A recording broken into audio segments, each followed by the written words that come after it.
It is unsettling to realize how easily a woman could die simply by giving life. The world she entered was shaped by fear, belief, and the quiet acceptance of danger hidden in every birth. The rooms where mothers labored held more silence than comfort, and the stories they left behind were thinner than breath. Tonight you will walk with them through the places where hope and loss lived side by side.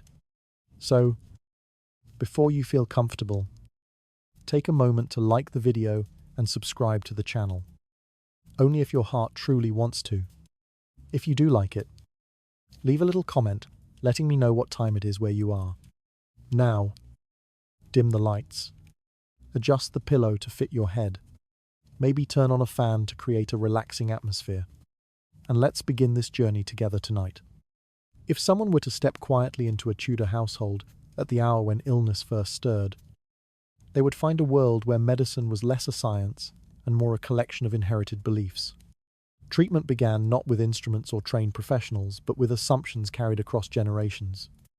The body was understood through the ancient theory of humours, a system that claimed every sickness was born from the imbalance of 4 invisible fluids.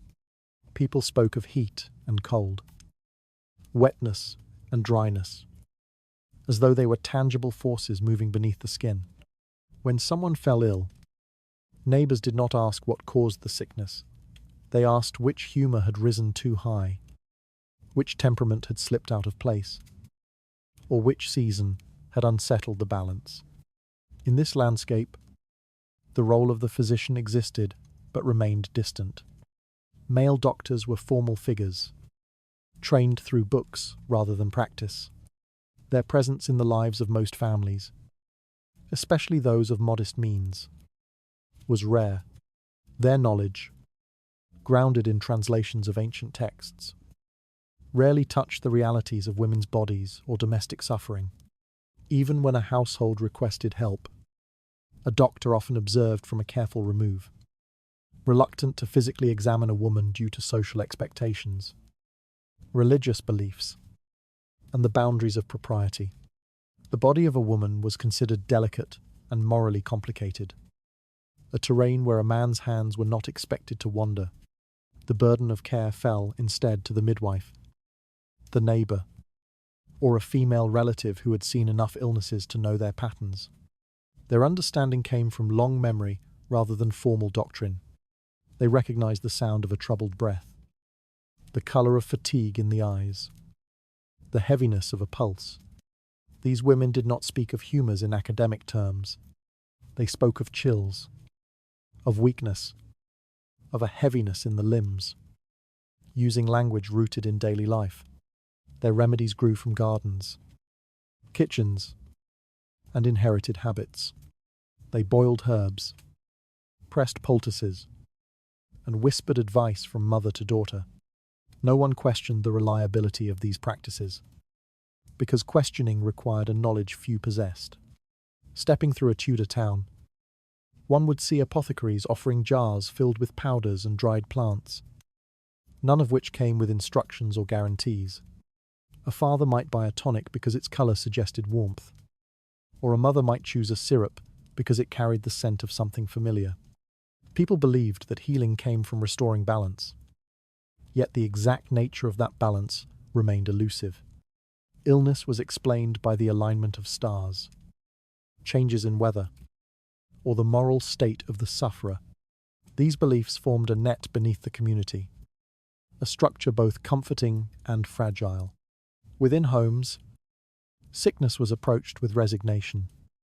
It was expected that people would fall ill often and recover slowly, if at all. A woman comforting her child might place a warm cloth on the forehead and murmur about nature restoring itself. A midwife tending a fevered mother might open a window to release excessive heat or close it again to protect against dampness. Every gesture was part of the same logic. The environment shaped the body, and healing meant bending that environment back into harmony. Measures that seem arbitrary now.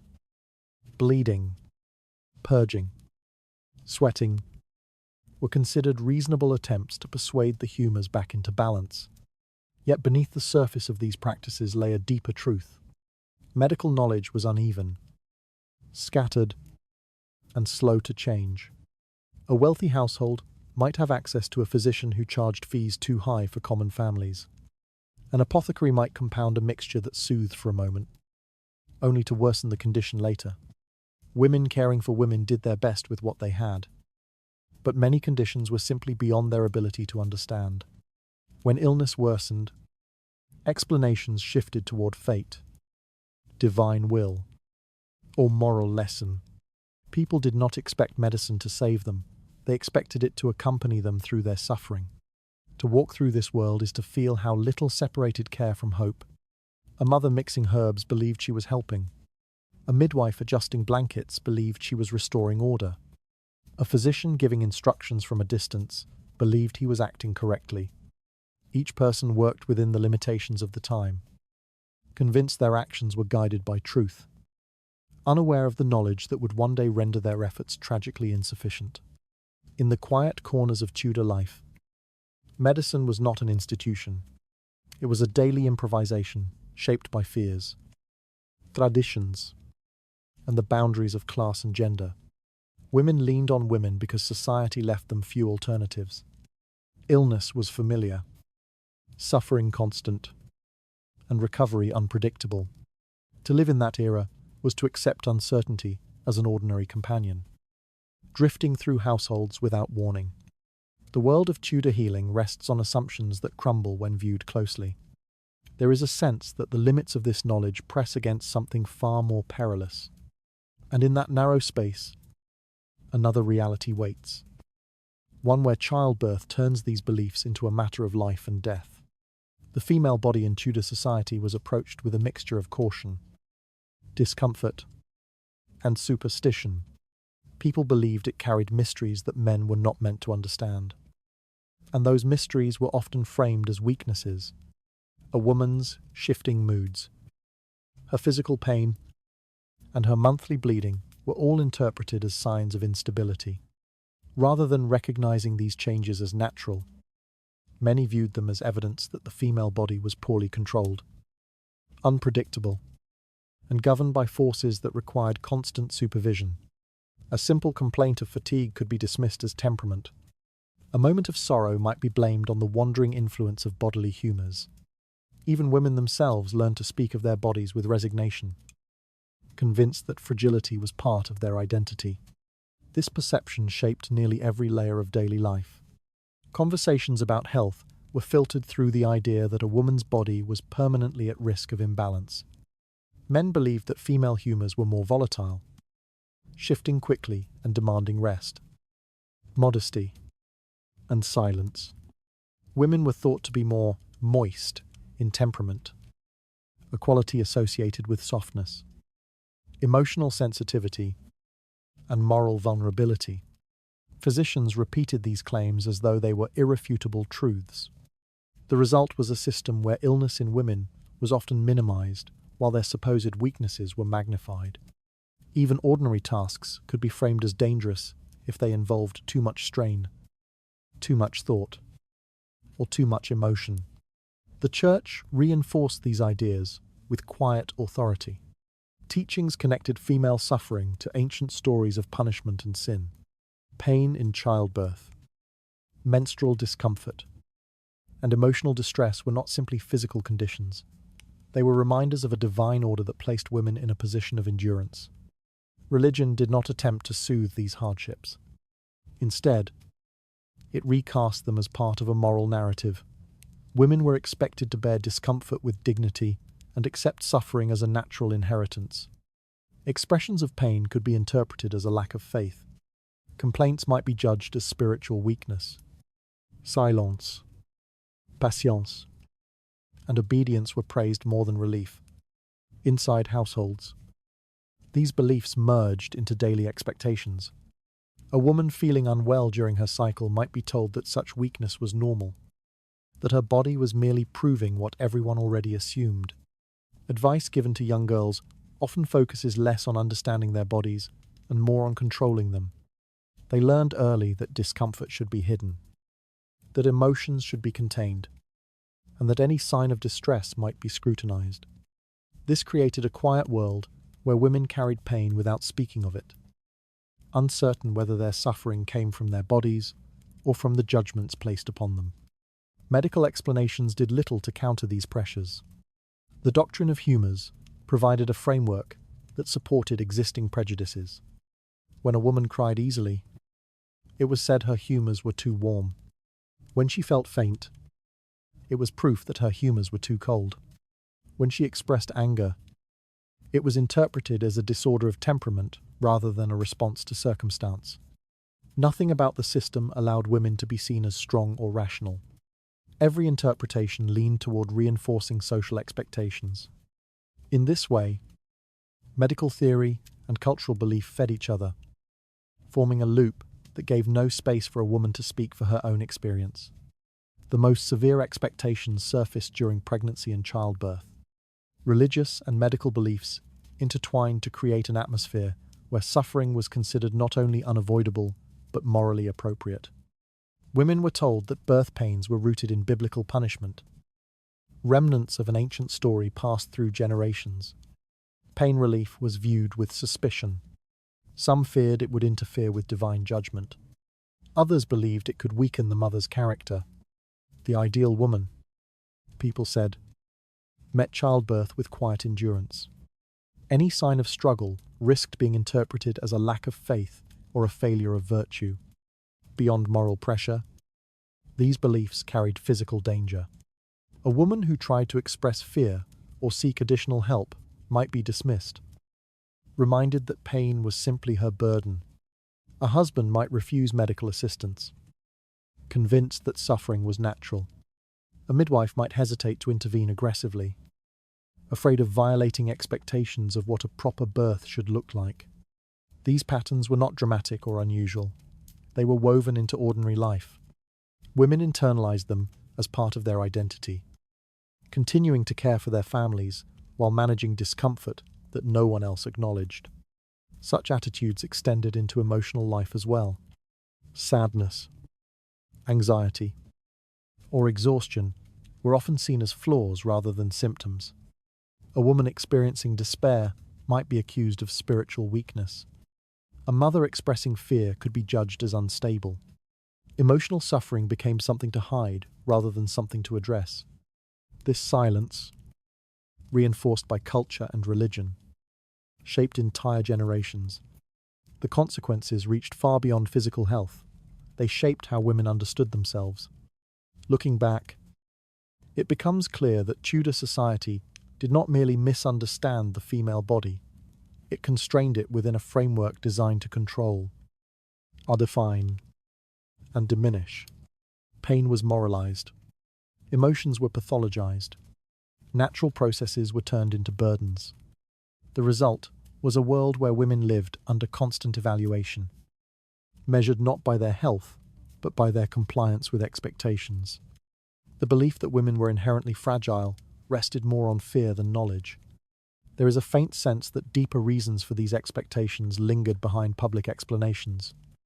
And in that unseen space lies a truth shaped not by superstition, but by the brutal reality of childbirth. Childbirth in Tudor England unfolded as a moment suspended between hope and dread, a crossing into uncertainty that every woman understood long before labour began. No one spoke of birth as a safe event. It was framed instead as an ordeal, a trial where survival could never be assumed. The statistics were not recorded with modern precision. Yet the patterns were unmistakable. Many women did not rise from the birthing bed. Entire communities absorbed this reality so fully that fear became part of the unspoken rhythm of life. A woman entering labour was treated with the quiet solemnity usually reserved for those approaching death. Because in truth, the distance between the two was narrow and easily crossed. The danger began with the absence of scientific knowledge. Few understood the mechanics of pregnancy beyond what could be observed, and even those observations were filtered through the lens of tradition, superstition, and inherited custom. The midwives who guided most births relied on experience rather than theory, memorizing outcomes rather than causes. When something went wrong, they had little guidance beyond instinct. Medical books existed, but they were written by men who rarely witnessed childbirth, and whose understanding of the female body was shaped more by assumption than evidence. The result was a system where labor was navigated blindly, with each decision made in the shadow of uncertainty. Infection was a constant threat, though no one recognized its source. Instruments were reused without washing. Linens remained soiled, and the birthing room itself became a trap for invisible dangers. The belief that fresh air could destabilize the humors meant that windows were closed tightly, sealing the mother into a stagnant environment where bacteria flourished unchecked. The woman assisting her moved from one task to another with hands that had touched a dozen surfaces, unaware that a single gesture could introduce a lethal threat. When fever swept through the mother's body in the days after birth, people did not see infection. They saw divine judgment or a weakness of constitution. Pain was considered inevitable and morally necessary.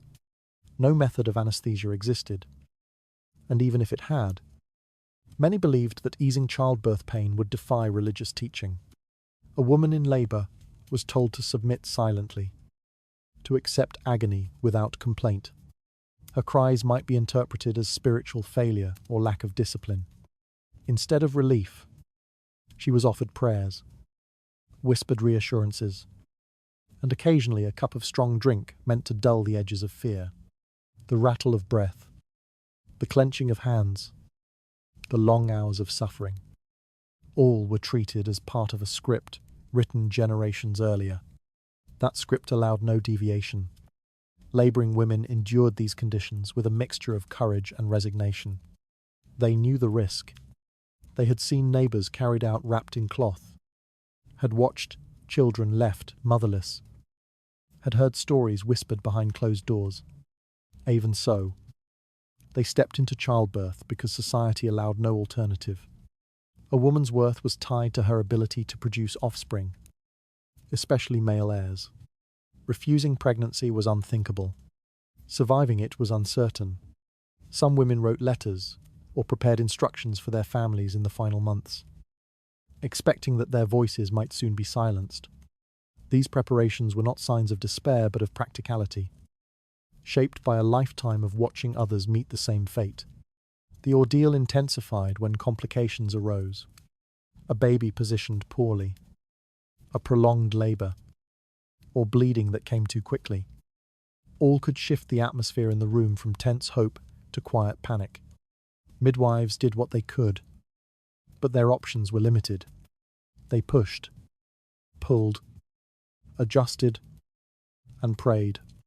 Sometimes a physician was summoned, though he might stand at a distance, offering instructions without touching the mother directly. Bleeding was managed through pressure or bindings, but when blood flowed faster than hands could contain, there was little to be done. The mother's breath grew shallow, and those around her recognized the familiar signs of life slipping away. Death in childbirth rarely came with drama. It arrived quietly, the room holding its breath as another life faded. The community responded to these tragedies with a muted acceptance. Families mourned, but their grief was tinged with resignation. Neighbors spoke in hushed tones about the dangers of childbirth, acknowledging them as part of the natural order. No one questioned why deaths were so frequent or whether they could be prevented. The concept of preventable mortality had no place in their worldview. Mothers died, babies died, and life continued with the same steady rhythm. In this environment, each successful birth felt like a fragile victory, a moment of relief rather than celebration. Inside the birthing room, the emotional undertone was one of contained fear. Women assisting the birth exchanged glances heavy with unspoken worry. The laboring mother sensed the tension even when no one voiced it. Every sound, the shift of fabric, the clatter of a bowl, the tightening of breath, carried weight. Birth was a collective effort, performed under the shadow of possibility. Each participant aware of how easily the outcome could turn. No one dared to assume safety until both mother and child breathed steadily. Looking back, It becomes clear that childbirth in Tudor England was less a medical event and more a confrontation with mortality. Each birth stood on the threshold of two worlds, and survival depended on chance, circumstance, and the limits of knowledge. The women who endured this process carried strength beyond measure, though their society rarely acknowledged it. Their suffering existed in plain sight, yet remained normalized, absorbed into tradition as though nothing else were possible. Childbirth hovered at the edge of life, held together by hope more than understanding. There is a sense that the rituals surrounding it concealed more fear than faith. Somewhere beyond those rituals, a more serious threat waited, one that people of that time rarely dared to name. The fear surrounding childbirth in Tudor England came from a familiarity with danger that rested quietly inside every household. People spoke often of war, of soldiers marching to distant fields, of men who never returned. Yet, behind closed doors, in rooms lit only by small lamps and whispered prayers, another battlefield existed, one far closer, far quieter, and far more unforgiving. Women entered it not by choice, but by expectation. And unlike the men who trained for combat, they were given no armor, no preparation, and no certainty of survival. The violence of childbirth was not marked by weapons, but by the unpredictability of the body, which could shift from endurance to collapse in the span of minutes. The mortality rate told its own unspoken story. Women faced a higher chance of dying during childbirth than many men did during military campaigns. It was not a dramatic death, not one sung about or carved into memorials. It was a death that happened in silence, absorbed into domestic life. A woman could be sitting by the hearth one week and buried beneath the earth the next, leaving behind children who barely understood what had taken her. Expectations were so ingrained that people rarely questioned why childbirth was so perilous. Danger was simply assumed, accepted as a natural part of the cycle. Pregnancy shaped daily life long before labor began. From the earliest months, families watched a woman with quiet vigilance. Each change in her movement or breathing carried meaning. Every sign of discomfort stirred unease. As the pregnancy advanced, the household shifted around her, not with celebration but with caution. Those closest to her knew the risk that hovered above her path. They did not speak about it openly, yet the awareness showed in their careful gestures, in the way they prepared blankets, to herbs, or whispered blessings. The environment felt suspended, as though waiting for the inevitable moment when uncertainty would become reality. By the 7th month, many women began preparing for death as calmly as they prepared for birth. They wrote instructions for their husbands, arranged small possessions for their children, and whispered final wishes to trusted relatives. These were not acts of despair. They were acts of responsibility, shaped by a lifetime of witnessing others fall to the same fate. Everyone knew stories of mothers who never held their newborns, of newborns who survived only hours, of families who lost both in the same night. These memories circulated through communities, quietly shaping expectations. So when a woman composed her farewell letters, she did so with composure, understanding that survival was a matter neither her strength nor her wishes could guarantee. The fear intensified as labor approached. There was no clear line between normal pain and fatal danger. Women entered the birthing room aware that each contraction could carry them closer to an end they could not see coming. No medical theory explained why one woman survived and another did not. No midwife, however skilled, could promise a safe outcome. Pain relief did not exist beyond strong drink, and even that offered little comfort. The body became both participant and threat, capable of sustaining life and extinguishing it without warning. Families waited outside with restless silence. Men rarely entered the birthing room, leaving them dependent on muffled sounds to interpret what was happening. A cry might signal progress or trouble. A sudden quiet might stir panic.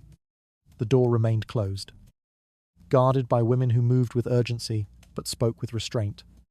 No one wanted to alarm the household unless the danger became undeniable.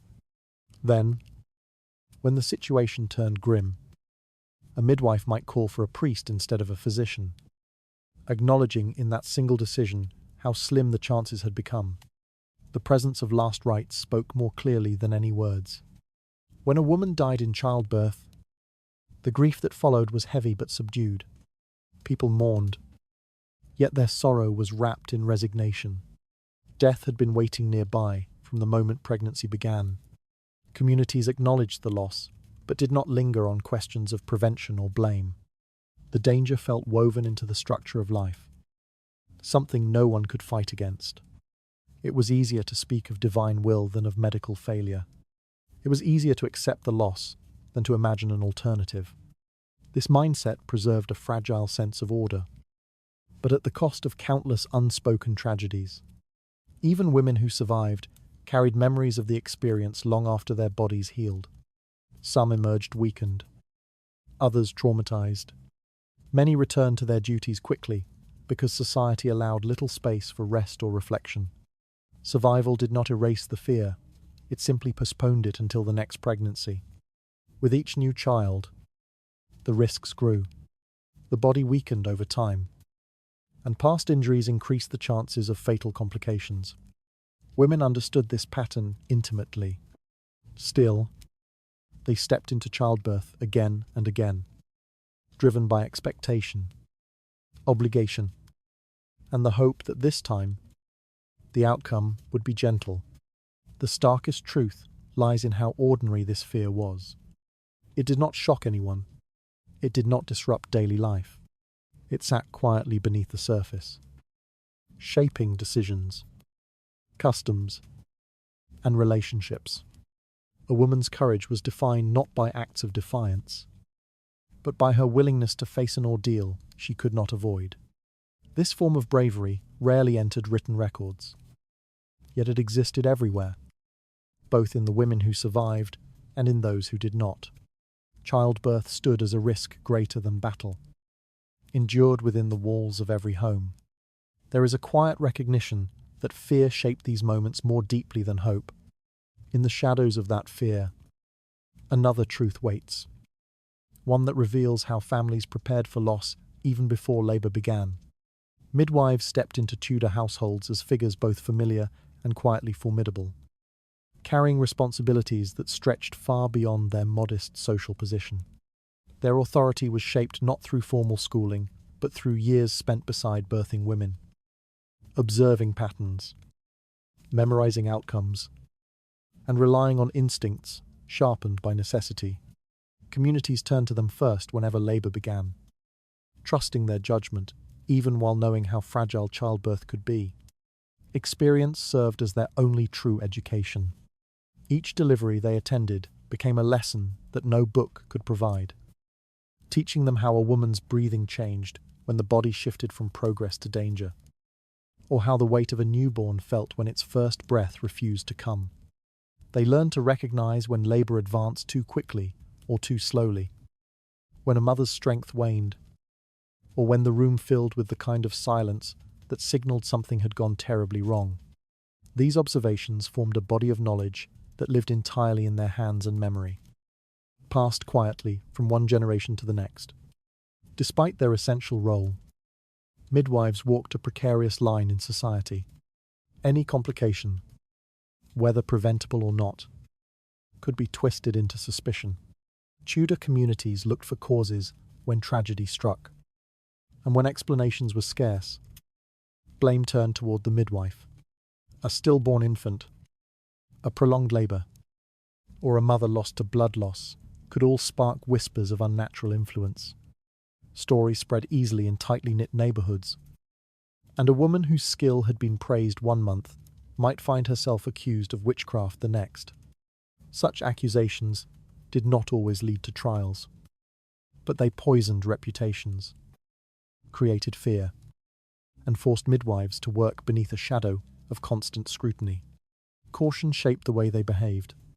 Confidence had to be measured carefully, because appearing too certain invited resentment, while showing hesitation risked being seen as incompetent. They moved with deliberate calm inside the birthing room, careful not to draw attention to moments when their own fear rose. Their authority depended not only on skill, but on how they presented themselves. Humble enough to appease the community, capable enough to inspire trust, and discreet enough to avoid provoking suspicion. Inside the closed space of childbirth, a midwife became the anchor that held the room together. Her hands soothed the mother, adjusted her posture, examined the progress of labour, and offered support during the strongest contractions. She guided the assisting women without raising her voice. She listened to breathing, watched the mother's colour, and noted the rhythm of each movement.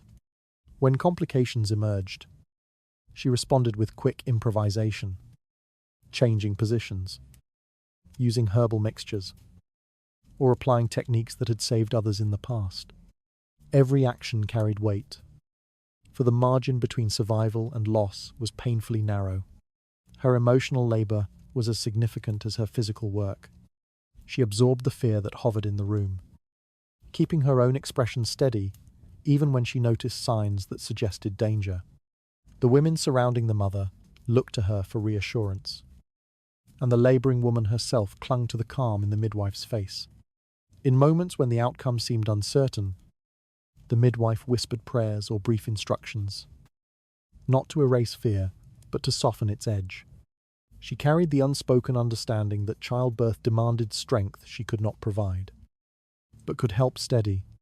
Outside the birthing room, midwives lived lives marked by contradiction. They were respected for their indispensability, yet denied recognition in formal medicine. Communities relied on them deeply, even while holding them at arm's length. Their livelihood depended on outcomes they could not fully control. A single tragedy might undo years of trust. Some midwives maintained notebooks of births they had attended, but such records carried little authority compared to the shifting judgments of neighbours. Still, they continued their work with persistence.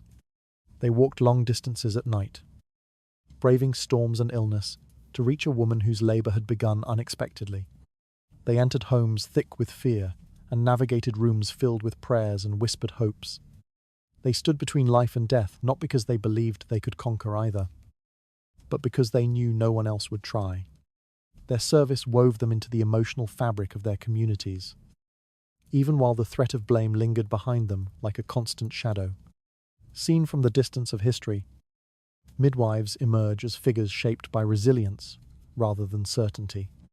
They operated within a system that offered them neither institutional support nor protection. Yet they carried the weight of childbirth with extraordinary steadiness. Their work revealed the limits of Tudor medical understanding and the vast space that ordinary women filled with skill, intuition, and quiet endurance. Midwifery rested on experience shaped by countless unrecorded moments. There is a trace of unease in how quickly admiration could transform into suspicion. Somewhere behind their measured calm, another risk waited: the fear of judgment when a life could not be saved. Childbirth in Tudor England began long before labour itself. Families followed a set of preparations that blended fear, practicality, and tradition into a quiet ritual repeated across generations. As the final weeks approached, the home shifted into a state of guarded expectation. Every gesture reflected an unspoken awareness that birth might bring life or death with equal ease. The preparations did not express confidence, they expressed caution, shaped by centuries of watching women enter labour without the certainty of returning. The birthing chamber was arranged first. People believed that the mother needed protection from outside forces, both physical and spiritual. Windows were shut tightly, blocking drafts that were thought to disturb the humours or weaken the mother's strength. Curtains were drawn, leaving the room dim even during daylight hours. Light was allowed only through candles or a small lamp, creating an enclosed space where shadows clung to the walls. The air became heavy and warm. The stillness was intentional. Fresh air was considered dangerous. a threat that could upset the balance of the mother's body at the most vulnerable moment. This sealed environment shaped the emotional tone of the room. Darkness created a sense of confinement, cutting the mother off from the world outside. Helpers moved quietly in the low light, speaking softly, their movements cautious. The restricted space served as both a sanctuary and a trap, meant to protect but often heightening the tension of the hours to come. Inside that room, time felt suspended, the outside world faded, replaced by a single focus: survival. Personal preparation for the mother followed. She was washed and anointed with fragrant oils, scents believed to soothe the mind and strengthen the spirit. These oils also served symbolic roles, marking her as someone standing on the threshold between life and death. A cross or holy token was hung above her bed, sometimes more than one, depending on the family's devotion. The objects were meant to guard against unseen forces that might endanger her or the child. In a period with little medical certainty, spiritual protection felt just as essential as physical care.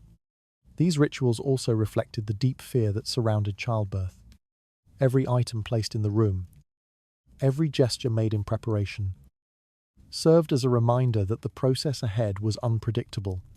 Women who carried these rituals into practice understood the risks intimately, even if no one spoke of them aloud.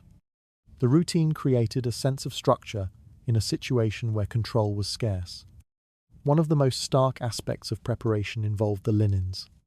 Families laid out clean cloths and swaddling for the baby, but along with them, they also arranged a shroud for the mother.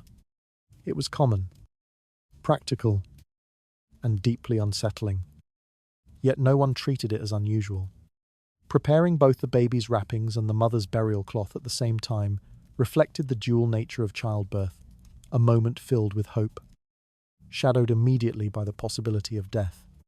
The presence of these linens served as a quiet acknowledgement that not all births ended in celebration. The women assisting the birth took their roles seriously.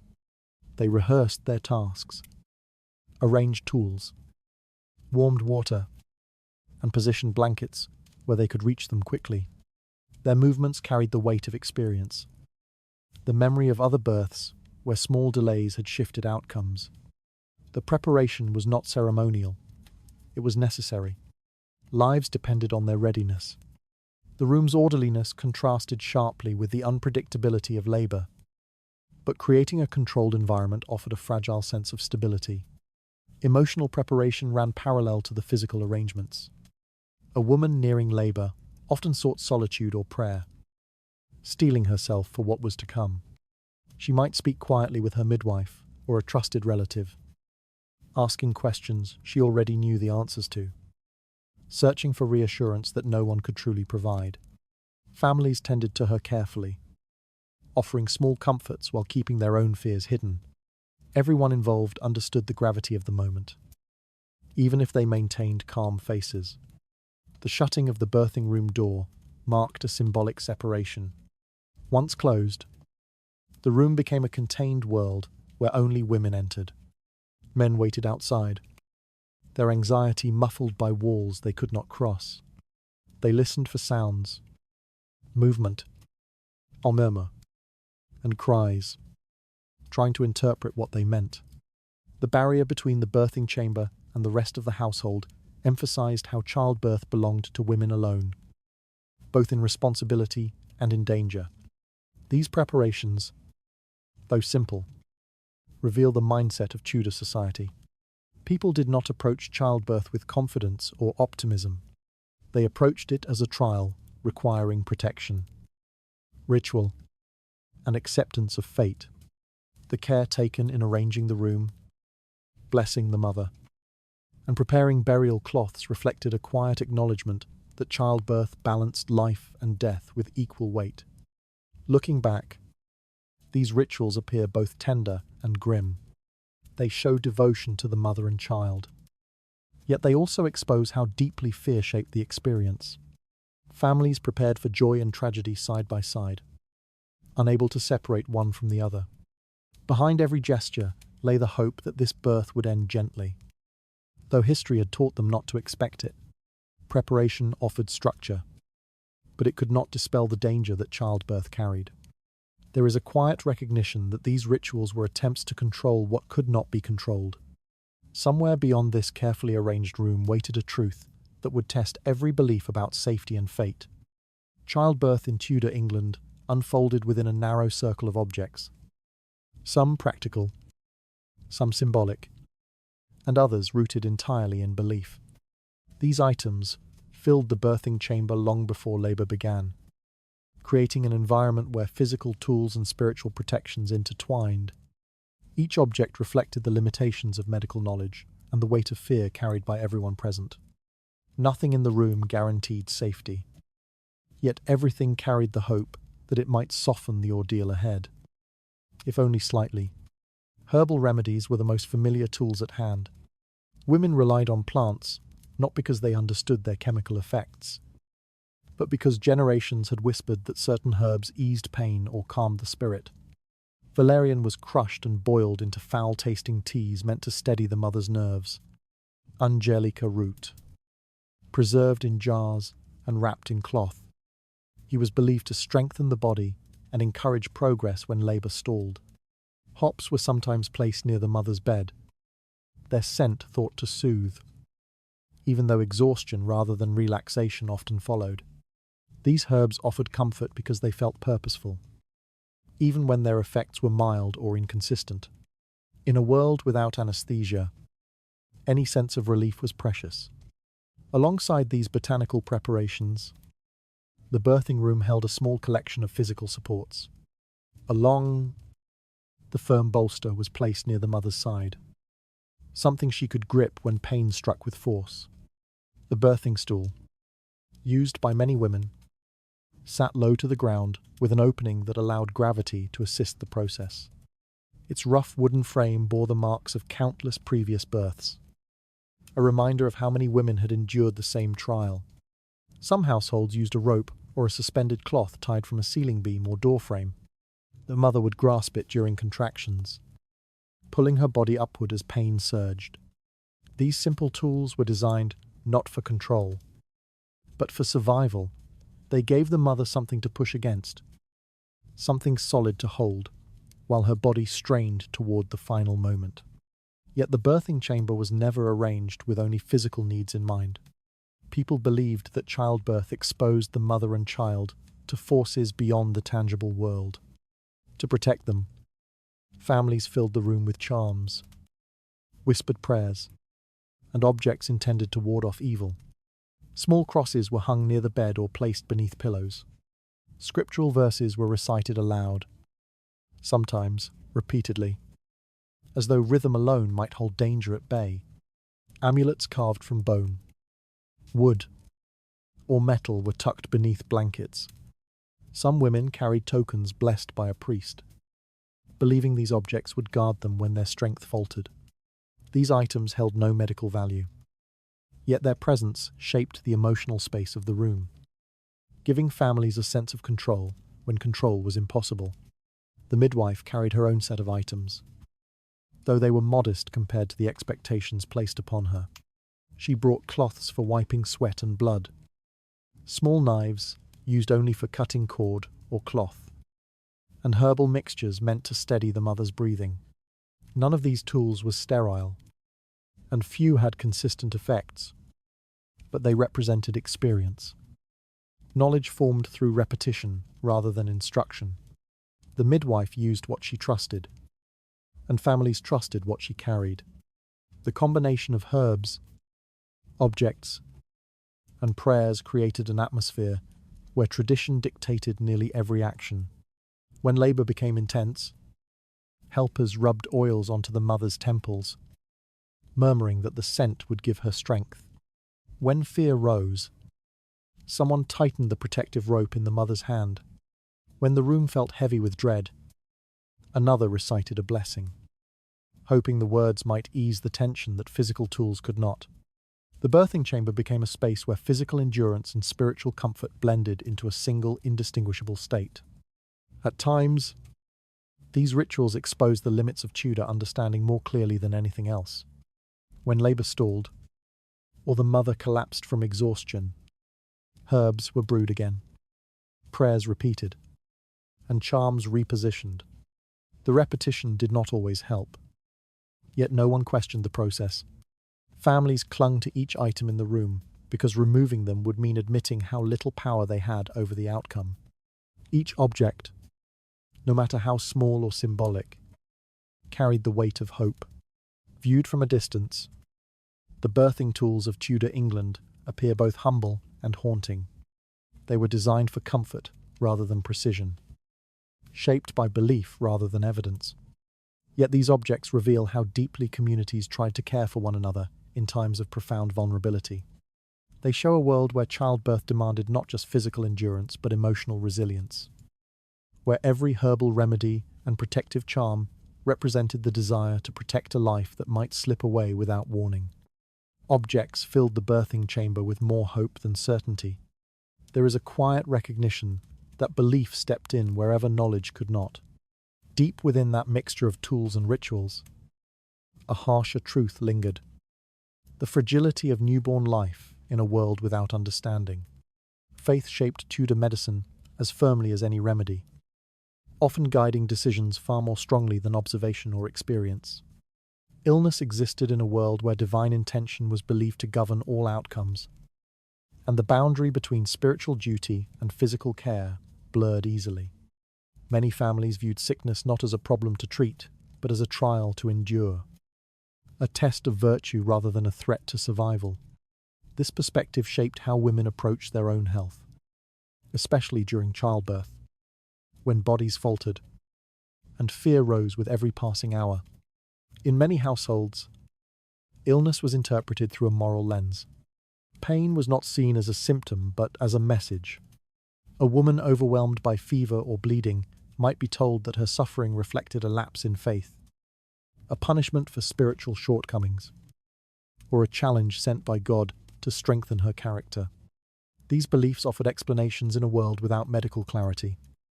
Yet they also created a dangerous passivity. When misfortune was framed as divine will, intervention became unnecessary, or even suspect. Reluctance to seek help grew from this logic. Some women hesitated to call for a midwife or physician, convinced that too much interference would violate religious expectations. Others avoided certain herbal remedies, believing the substances might conflict with spiritual teachings. Even mild treatments were sometimes rejected, replaced by extended prayer sessions or ritual acts meant to cleanse the soul rather than stabilize the body.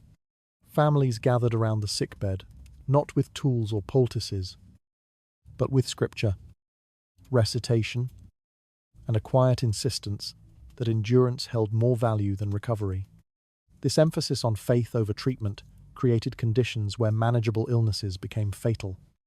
A simple infection might worsen, while families prayed for divine mercy. A mother showing signs of exhaustion during labor might be urged to remain still, trusting that God would carry her through if she remained devout. The idea that medical action could be beneficial did not disappear entirely, but it was pushed aside whenever fear of moral transgression outweighed the desire for survival. Many believed that relying too heavily on earthly remedies demonstrated a lack of trust in divine judgment. In some cases, even midwives found themselves restrained by these expectations. Their work was shaped not only by tradition, but by the moral boundaries imposed by their communities. They could not always act as quickly or decisively as circumstances required. Attempts to intervene might be interpreted as overstepping or as challenging God's will. When labor stalled or complications emerged, midwives were sometimes urged to step back while prayers were spoken, as though spiritual intervention held more promise than their trained hands. These pauses, however brief, carried consequences. Fear also shaped these decisions. Tudor society lived in an era where illness had no clear cause, where epidemics swept through villages without warning, and where death struck families without explanation. When faced with the unknown, many people turned toward faith because it offered order in a world filled with chaos. Even when the outcome worsened, faith provided a reason. something medicine, in its limited form, could rarely do. This made spiritual explanations feel safer than medical ones.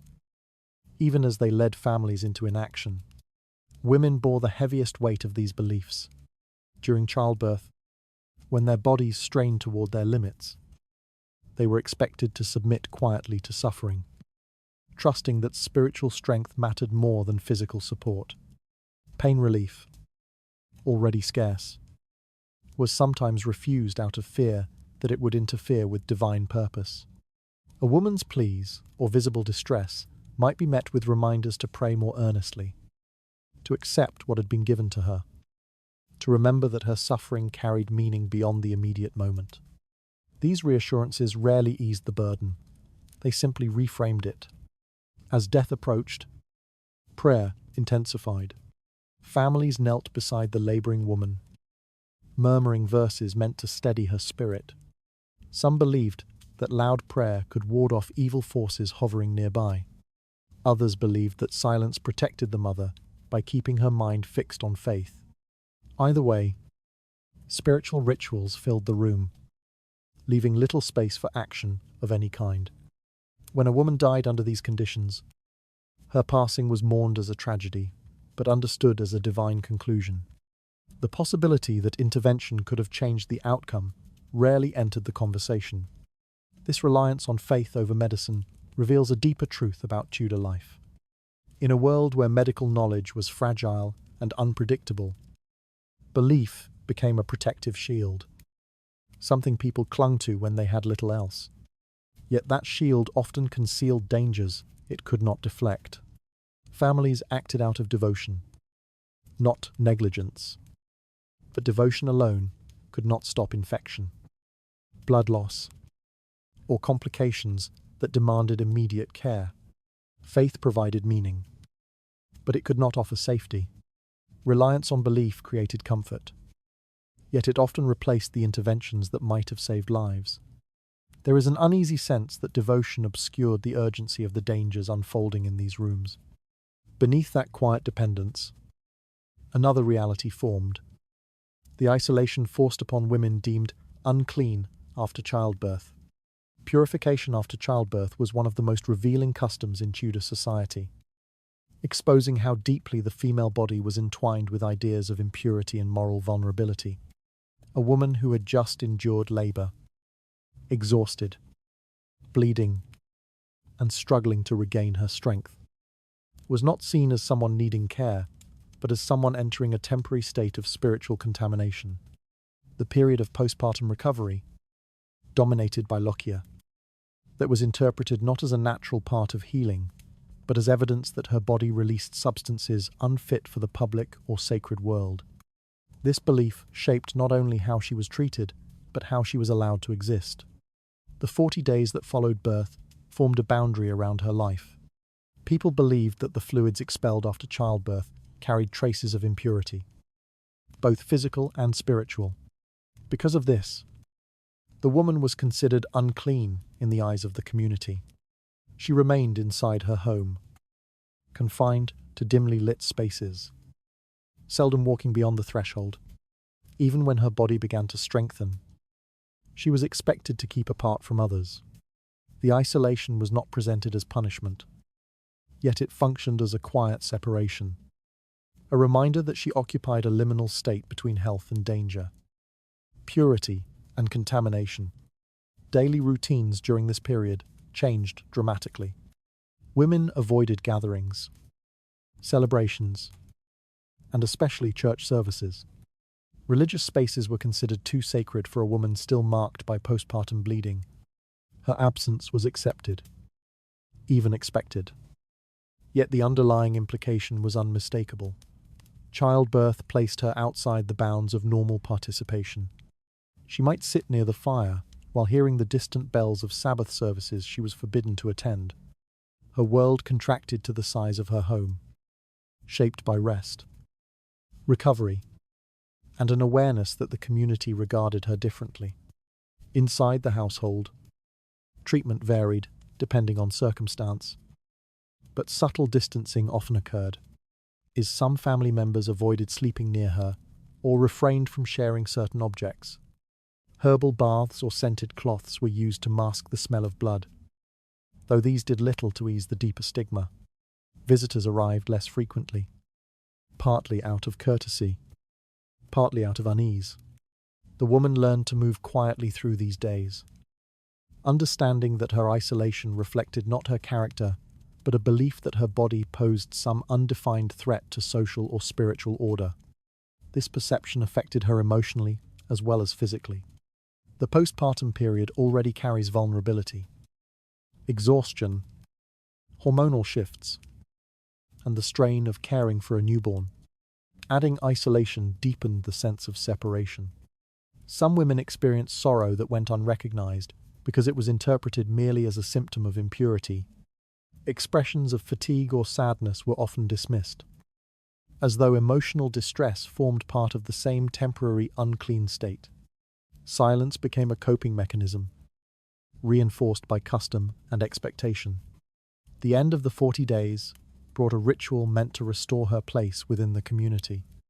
Known as the purification ceremony, it functioned as both spiritual cleansing and social reinstatement. The woman would present herself at church once her bleeding had stopped, often carrying a small offering. The priest blessed her, marking her return to a state considered spiritually acceptable. Only after this ceremony could she fully rejoin public life. Her participation signified closure, a symbolic rebirth after the physical trial she had endured. Yet this ritual also emphasized how deeply the belief in impurity had shaped her existence. The ceremony did not acknowledge her suffering, nor did it celebrate her survival. Instead, it framed her experience in terms of spiritual correction, implying that childbirth had distanced her from purity and that reintegration required external validation. Rather than honoring her endurance, the ritual reaffirmed the moral scrutiny placed upon her body.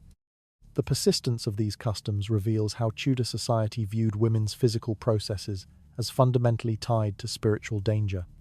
Birth, a moment of profound courage and vulnerability, was interpreted through a lens that merged biology with taboo. Women internalized these expectations, often embracing the purification ritual as a necessary step toward normalcy, even when it reflected assumptions that diminished their experiences. From a modern perspective, the postpartum isolation and cleansing rituals appear both protective and punishing. They offered rest in a time when rest was desperately needed, yet they framed that rest as a response to impurity rather than healing. They kept women safe within the home, while signaling that their bodies were temporarily unfit for communal life. The duality speaks to the contradictions of Tudor culture: tenderness mixed with stigma, concern mixed with control. Postpartum isolation revealed more about cultural anxiety than the woman's condition. There is a quiet sense that these rituals conceal deeper fears about the female body's power and unpredictability. Within that uneasy silence, another tension formed: the vulnerability of newborns in homes unprepared for the dangers of infection. Newborn care in Tudor England existed in a fragile space shaped by love, tradition, and profound misunderstanding. Families greeted an infant's arrival with relief, yet their joy was tempered by an awareness that the child's survival was far from assured. The first days of life were the most perilous, and even healthy babies faced risks that few adults fully recognized. Care practices were guided by habit rather than knowledge, by inherited beliefs rather than observation. And these customs often placed newborns in silent danger long before illness appeared. Cleanliness, as understood today, held no place in Tudor households. People did not grasp the concept of germs, nor did they recognize the invisible threats that lingered on hands. Cloth, or water. When a midwife cut the umbilical cord, she did so with tools that had touched dozens of births before, wiped only with whatever cloth was nearby. The stump, vulnerable and exposed, was left open to infection without anyone realizing the risk. A reddening of the skin or the onset of fever was seen not as contamination, but as a sign of weakness in the child's constitution. People assumed some infants were simply too frail to live, their short lives part of a natural pattern rather than something that might be prevented. Infants were wrapped in coarse linen strips that surrounded their bodies from chest to feet. These bindings were believed to shape the child, keeping limbs straight and preventing the body from developing improperly. The practice was rooted in the idea that the newborn was malleable, that bones needed tight support to grow correctly. Mothers and midwives pulled the cloth firmly, often binding the infant so tightly that breathing became shallow. The pressure restricted movement, preventing the child from stretching or responding naturally to the world around them. Adults interpreted stillness as calmness, unaware that the binding itself forced the infant into rigid silence. The cloths used for wrapping were rarely washed in ways that removed contamination. They were cleaned in water that carried bacteria, dried in damp rooms that encouraged mold, and folded by hands that had touched food, animals, or dirt. The soft weight of these cloths hid countless unseen dangers. A newborn's skin, thin, delicate, and easily pierced, absorbed these threats without defense. Infection could take hold quickly, sometimes manifesting as a minor rash that worsened overnight, sometimes arriving suddenly through fever or swelling that no remedy could reverse. Mothers cared for their infants with devotion, yet even their gentlest efforts were shaped by misconceptions. Many believed that keeping the baby warm required heavy layers, even in already hot rooms, leaving infants swaddled in thick cloth that trapped heat and moisture. They feared drafts, convinced that cool air caused illness. So windows remained closed, even when the room grew stifling. Babies breathed air that adults found uncomfortable. But adults assumed the infant's distress came from temperament rather than environment. Feeding practices also carried risk. Wet nurses were common in some households, and shared feeding increased the spread of illness among infants. Bottles or feeding vessels, when used, were nearly impossible to clean. Milk spoiled quickly, growing bacteria unnoticed. Digestive complications were frequent, yet few recognized the connection between food handling and sickness. Mothers responded with herbal mixtures or changes in feeding schedule, unaware that the problem lay in contamination rather than constitution. When infants fell ill, remedies were limited and often ineffective. Fever was treated with cooling cloths or whispered prayers. Difficulty breathing might be interpreted as a sign of the child's inherent frailty. Many newborns died within days, sometimes hours, of birth. Their deaths, though mourned, were accepted with a quiet resignation that reveals how commonplace such losses were. Families did not dwell on the causes because they did not understand them. They simply believed that some infants were not meant to survive. The emotional landscape surrounding newborn care was layered with hope and fear. Mothers watched their children constantly, listening for steady breaths, examining small movements, sensing danger in every unsettling sound. Yet their watchfulness could not counter the risks they could not see. Infection moved silently, turning small changes into devastating outcomes. A baby who seemed well in the morning might weaken by evening, its body unable to fight threats no one could recognize. Looking back, newborn care in Tudor England reflects a world where love was abundant, but knowledge was painfully limited. The customs that shaped early life carried cultural meaning, yet they often harmed the infants they were meant to protect. The lack of understanding about hygiene left newborns exposed to dangers that families could neither anticipate nor prevent. Their vulnerability was profound, and their survival depended on chance as much as care. Early life unfolded in an environment filled with devotion, yet shadowed by silent threats. There is a quiet sense that families cared intensely while understanding very little about the dangers around them.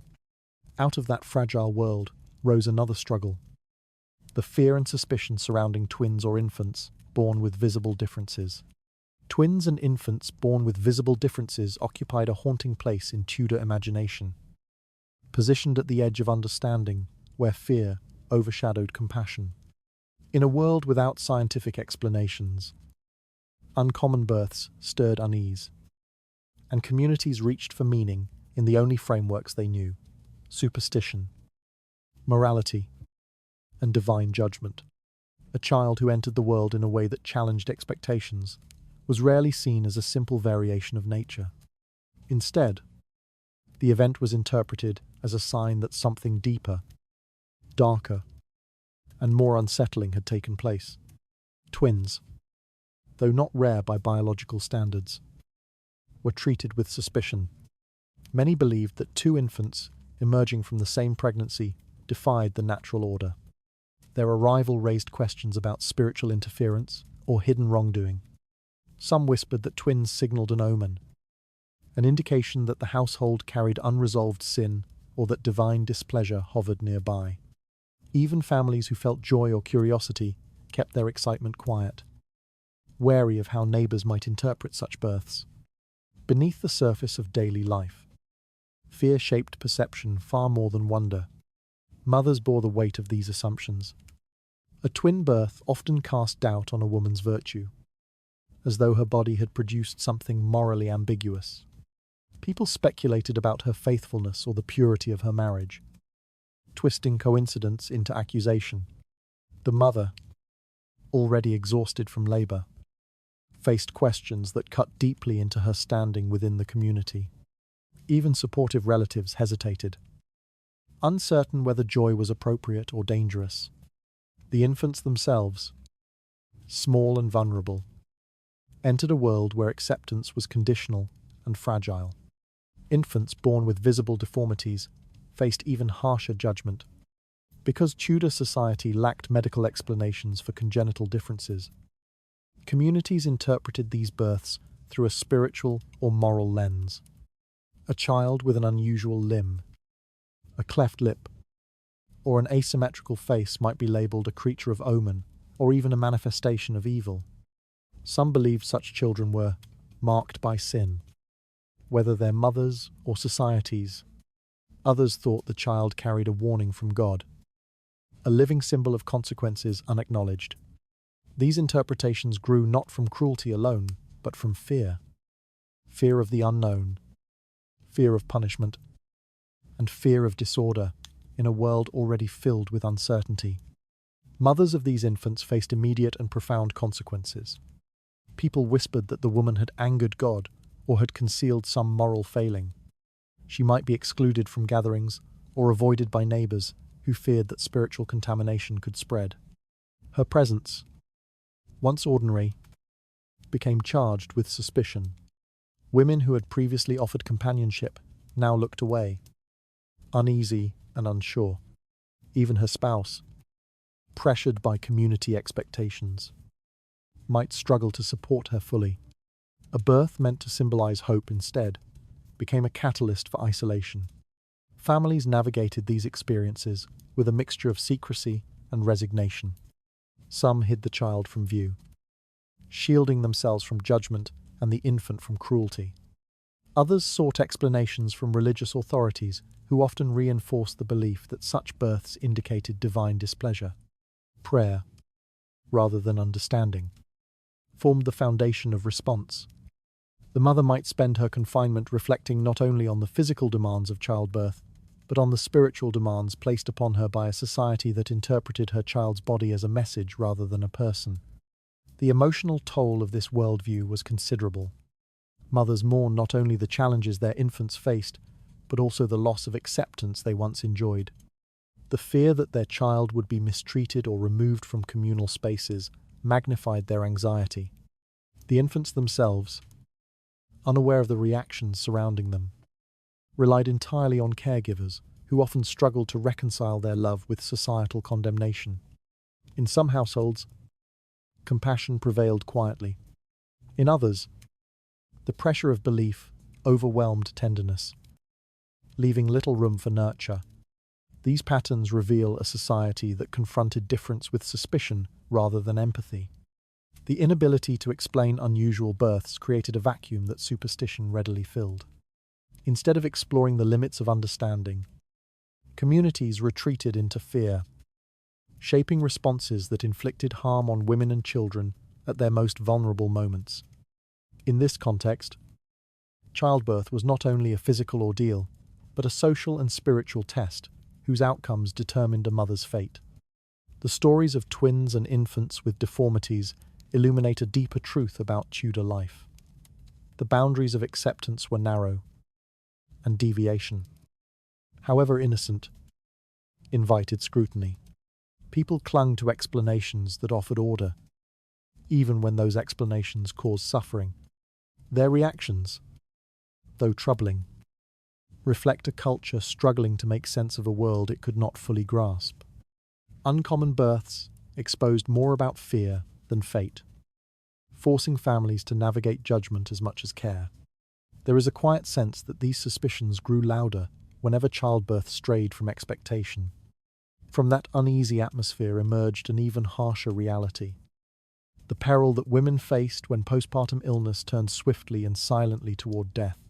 Postpartum death was one of the most feared realities of Tudor womanhood, a quiet threat that lingered in every birthing chamber long after the infant's first cry. Survival during labour did not guarantee safety. Many women slipped into danger only after the room had calmed.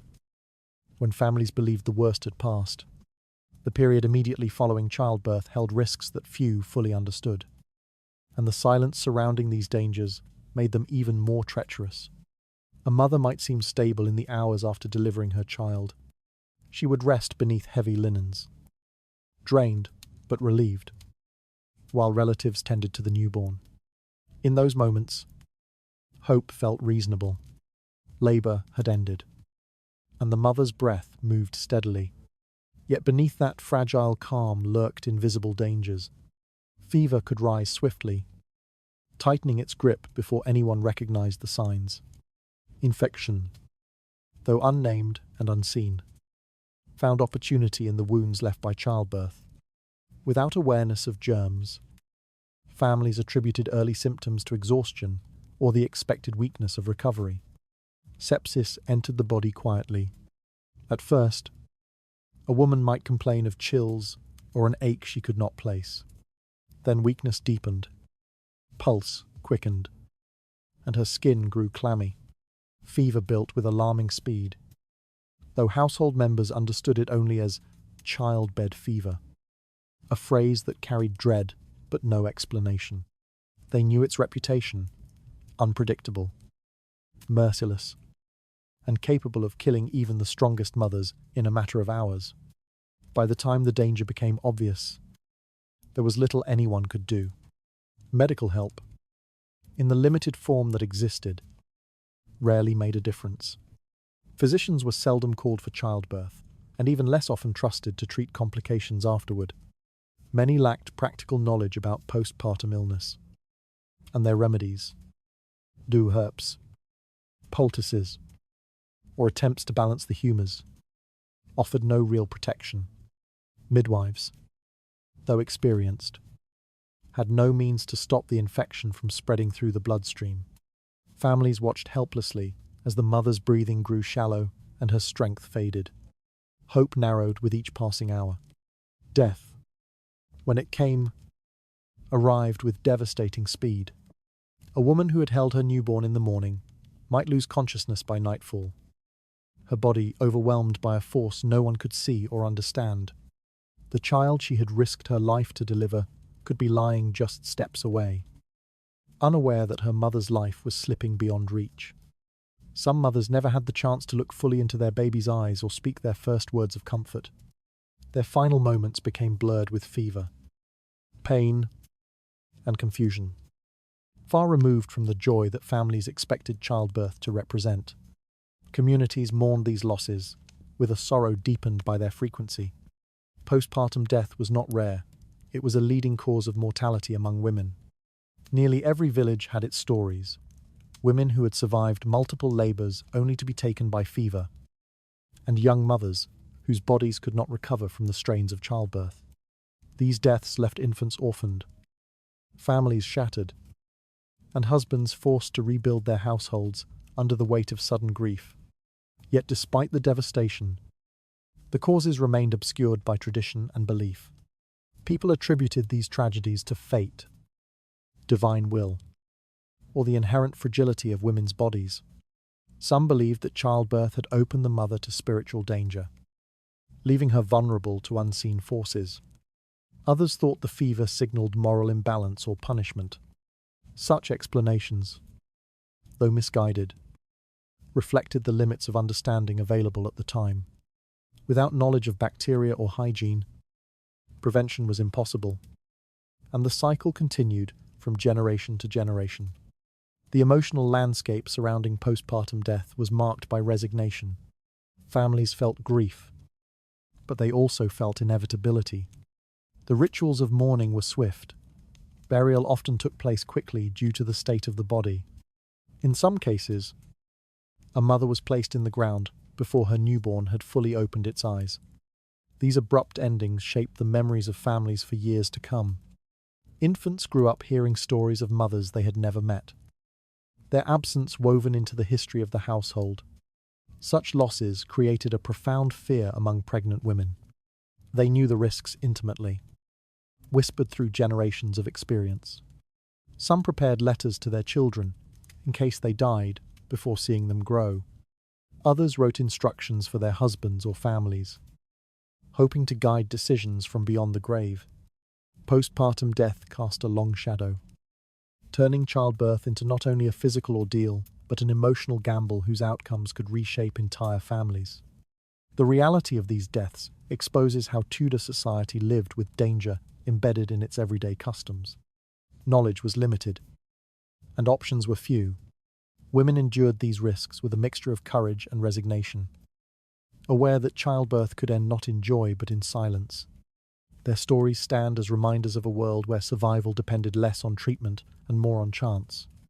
Postpartum fever revealed how quickly hope could collapse into mourning, leaving families stunned and powerless.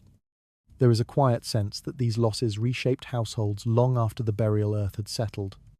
From that lingering fear emerged an even more chilling truth: the brutal methods used when childbirth itself turned violently against the mother. Danger in Tudor childbirth often appeared without warning, revealing itself in moments when labour shifted abruptly from struggle to crisis.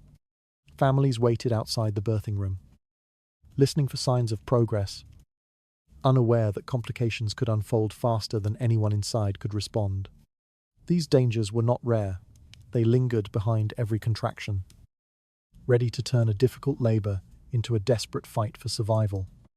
With little medical knowledge and almost no tools capable of resolving emergencies safely, women faced risks that no amount of preparation could soften. One of the most feared complications was the breech presentation, when an infant entered the birth canal feet first or buttocks first. The danger increased sharply. A breech birth demanded skill that many midwives, despite years of experience, struggled to provide. The infant's body might slip through while the head became trapped, preventing breathing. Panic rose quickly as the mother strained. The midwife pulled, and the seconds narrowed into a race against suffocation. Even the most competent midwives recognized that a breech labor could end in tragedy despite their best efforts. Cord prolapse was equally deadly. When the umbilical cord slipped ahead of the infant, it became compressed during contractions, cutting off oxygen. No one in Tudor England understood the mechanics of oxygen deprivation. Yet midwives recognized the terrifying pattern. The infant's movements weakened, the mother's pain intensified, and urgency filled the room. With no surgical options and no methods to reposition the child safely, they relied on instinct and prayer. Many infants did not survive the pressure of the contractions. Their stillness in the moments after delivery marked the silent cost of a complication no one knew how to prevent. Placenta previa.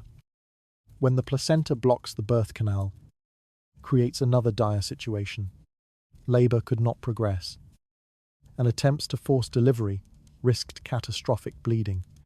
Families outside the birthing chamber heard whispers, then panicked footsteps, as midwives tried to manage a condition for which there was no safe remedy. The mother's blood filled the linens faster than anyone could replace them. Hemorrhage claimed lives with shocking speed, leaving families stunned by how quickly strength collapsed into stillness. When complications trapped the infant inside the birth canal, midwives had few tools and even fewer options. Iron hooks or crude instruments were sometimes used to extract a stuck fetus, their design as brutal as their purpose. These tools were not applied out of cruelty, but out of desperation. When both mother and child hovered on the edge of death, the room grew thick with fear as the midwife made choices that were unbearable yet unavoidable. Even when extraction succeeded, the mother's body often suffered injuries that led to infection, fever, or fatal bleeding in the days that followed. Blood loss remained one of the most common killers of Tudor women. Postpartum hemorrhage was a force that no amount of experience could reliably control. Midwives used pressure, cloths, terpers, and prayers. But once bleeding intensified, survival became uncertain. The mother weakened rapidly, her skin paling, her breath turning shallow. Families were summoned to the bedside, not to help, but to say goodbye. The swiftness of these moments left households reeling, unable to grasp how childbirth, so familiar, so expected, had turned lethal. These complications reveal a world where childbirth occupied a fragile balance between life and death. Every labor carried unknown dangers. Midwives worked tirelessly, yet they faced conditions no human hand could resolve with the limited knowledge available.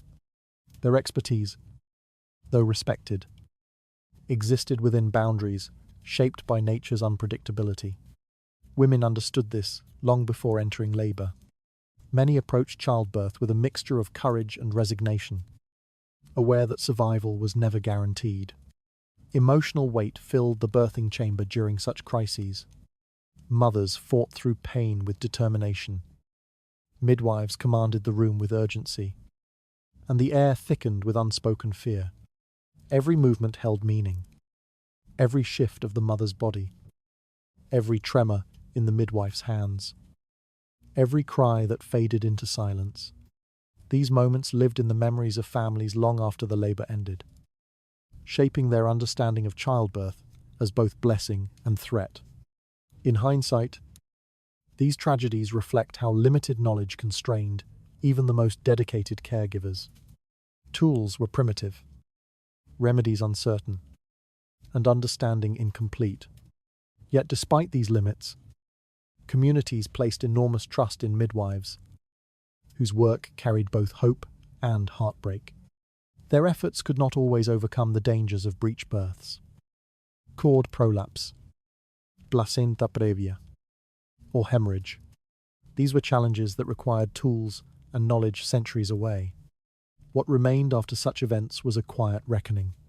Families mourned mothers who had given everything to bring life into the world. Infants who survived carried stories of the peril surrounding their birth. And midwives, often haunted by the memory, returned to their work because there were always more women who needed them.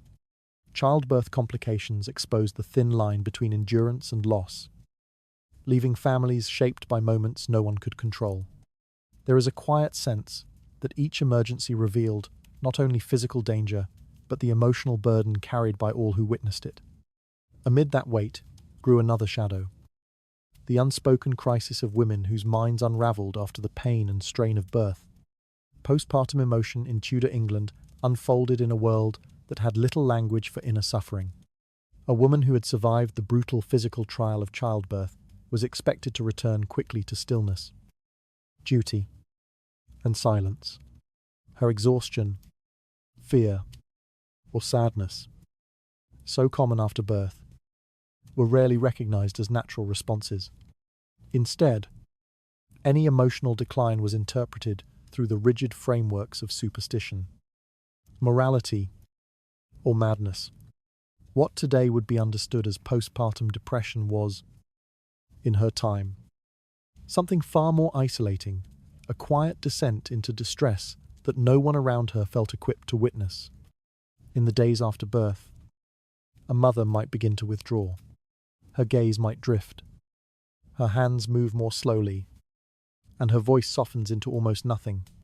She might have trouble eating or sleeping, or she might hold her infant with a stiffness that reflected fear more than affection.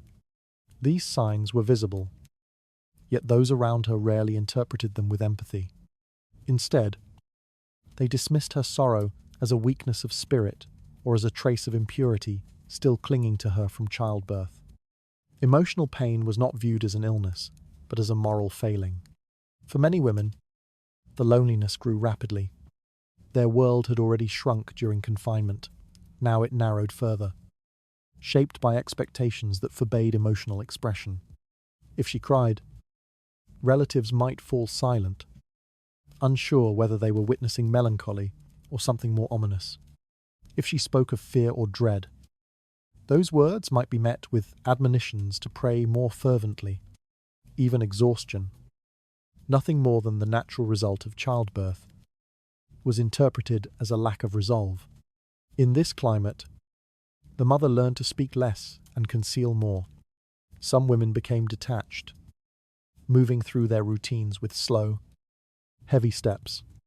Others felt a rising panic they could not explain, a sense that danger surrounded them, even in the quiet of their homes.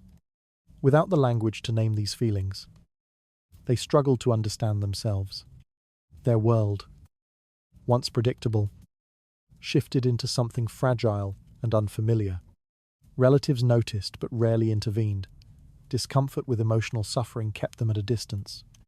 The mother, already overwhelmed, found herself facing her distress alone. In more severe cases, symptoms deepened until families felt compelled to act. A mother might become disoriented, unable to recognize familiar faces. She might talk to herself quietly, or seem lost even while holding her child. These behaviors frightened relatives, who lacked any framework beyond superstition to interpret them. Whispers of possession or madness surfaced. Her suffering became something dangerous, something that required containment rather than care. Communities relied on institutions designed not for healing but for control. Some women were sent to parish officers who handled the distraught. Others were taken to facilities that would later become associated with the infamous reputation of Bethlehem. These places, misnamed hospitals, served as repositories for those whose minds had slipped beyond what society considered manageable. Treatment consisted of confinement, cold water, restraint, and prayer, measures rooted in punishment rather than understanding. For the women who ended up in such places, the transition from home to institution happened with alarming speed. One day, she struggled quietly in her room. The next, she was removed from her family and placed among strangers who saw her not as a person recovering from childbirth, but as someone marked by disorder. Many never returned home. Those who did carried scars no one could see. Memories of isolation, fear, and the crushing realization that their suffering had been misinterpreted as a threat. Even women who remained at home faced painful consequences. Their husbands often distanced themselves, confused by the changes they could not explain. Friends avoided them for fear of being associated with instability. The newborn, needing tenderness and closeness, grew up in an environment where its mother's sorrow hovered like a quiet shadow. The household, once vibrant, moved at a slower pace, each member adjusting to a grief they could not name.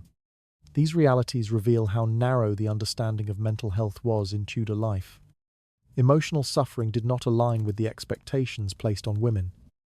Expectations of resilience, obedience, and spiritual fortitude. Without a way to articulate their distress, women became trapped inside it. Their experiences were diminished, overlooked, or punished when what they truly needed was support, which they would not receive for centuries. The tragedy lies not only in the suffering itself, but in the silence surrounding it. Women endured their emotional unraveling without recognition, mourning, or comfort. Their stories survived only in scattered church records, vague descriptions of distemper, or fragmented community memories. Yet behind those faint traces were real lives, marked by a pain that Tudor society never learned to see.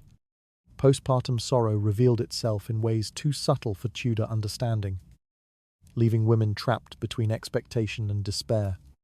There is a quiet sense that their suffering deepened not from weakness, but from the absence of recognition.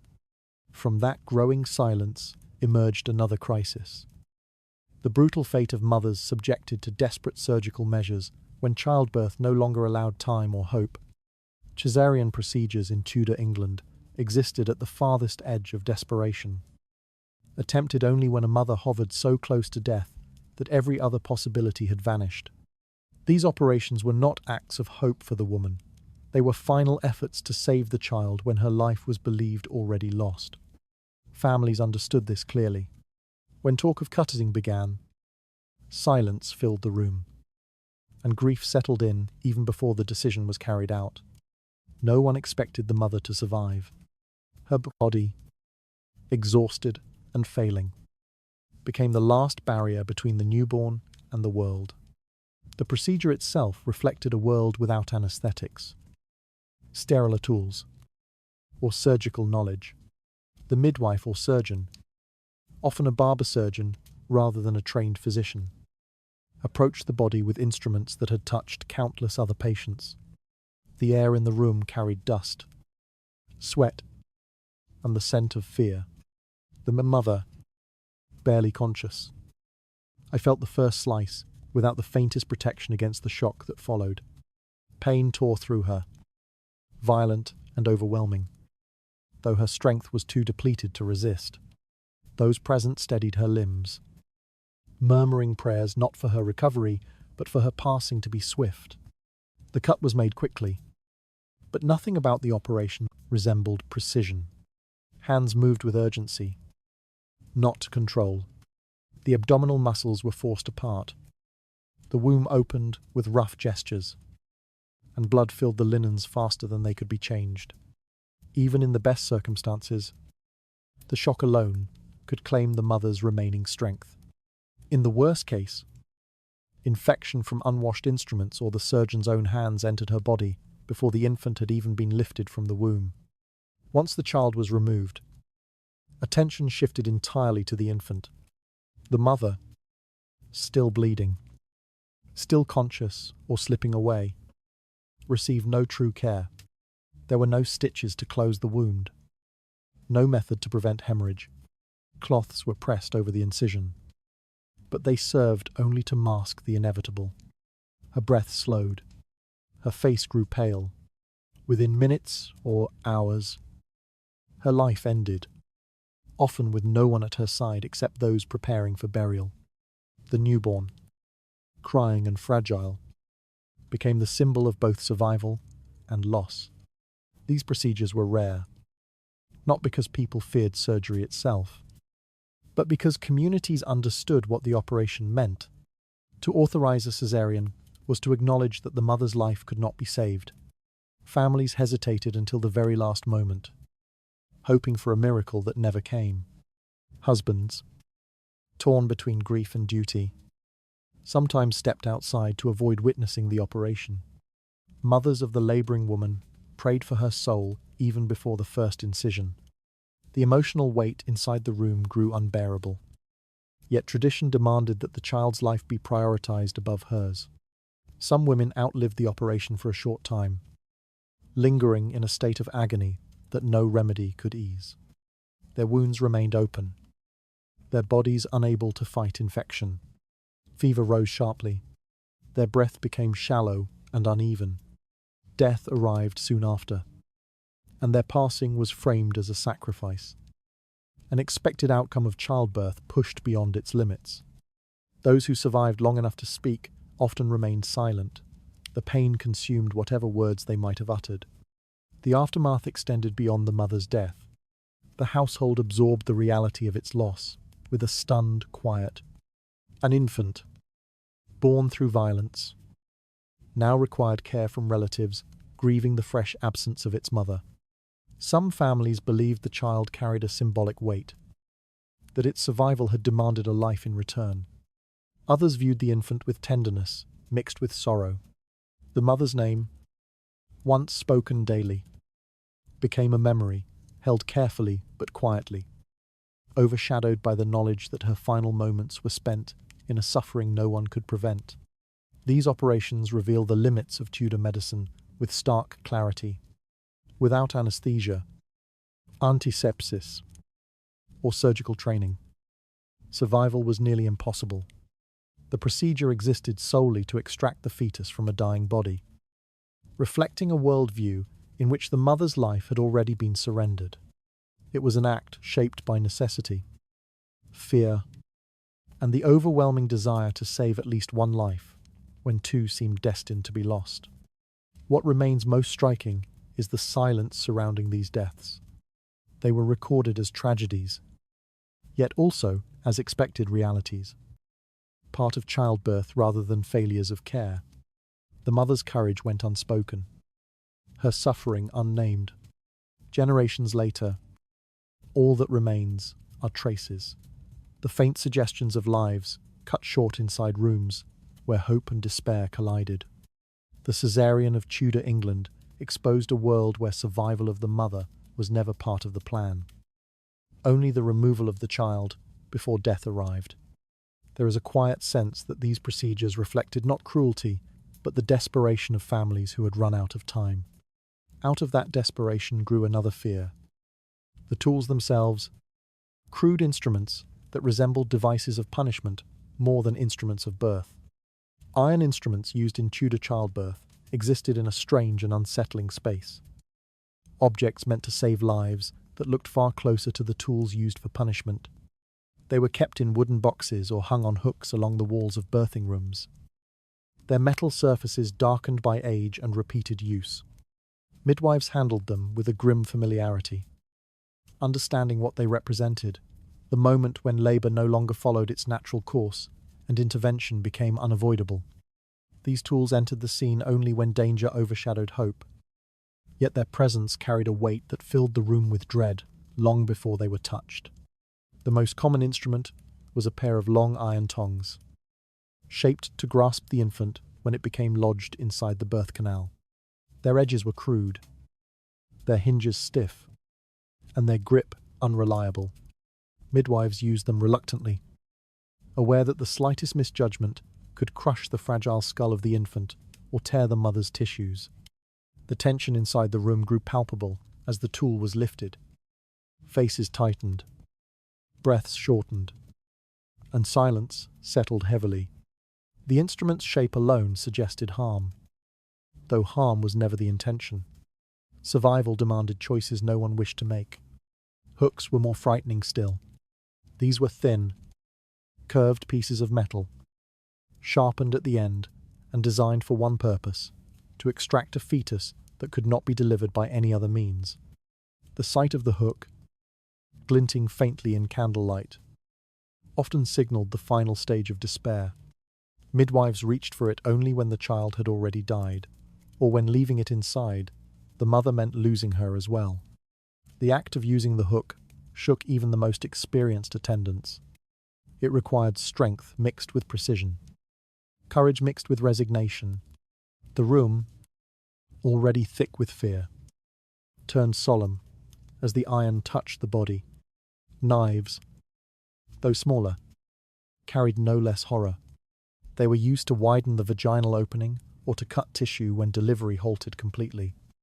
Their blades lacked refinement, simple, utilitarian, and unsterilized. Every cut risked infection. Yet without such cuts, the mother's body might tear in ways even more catastrophic.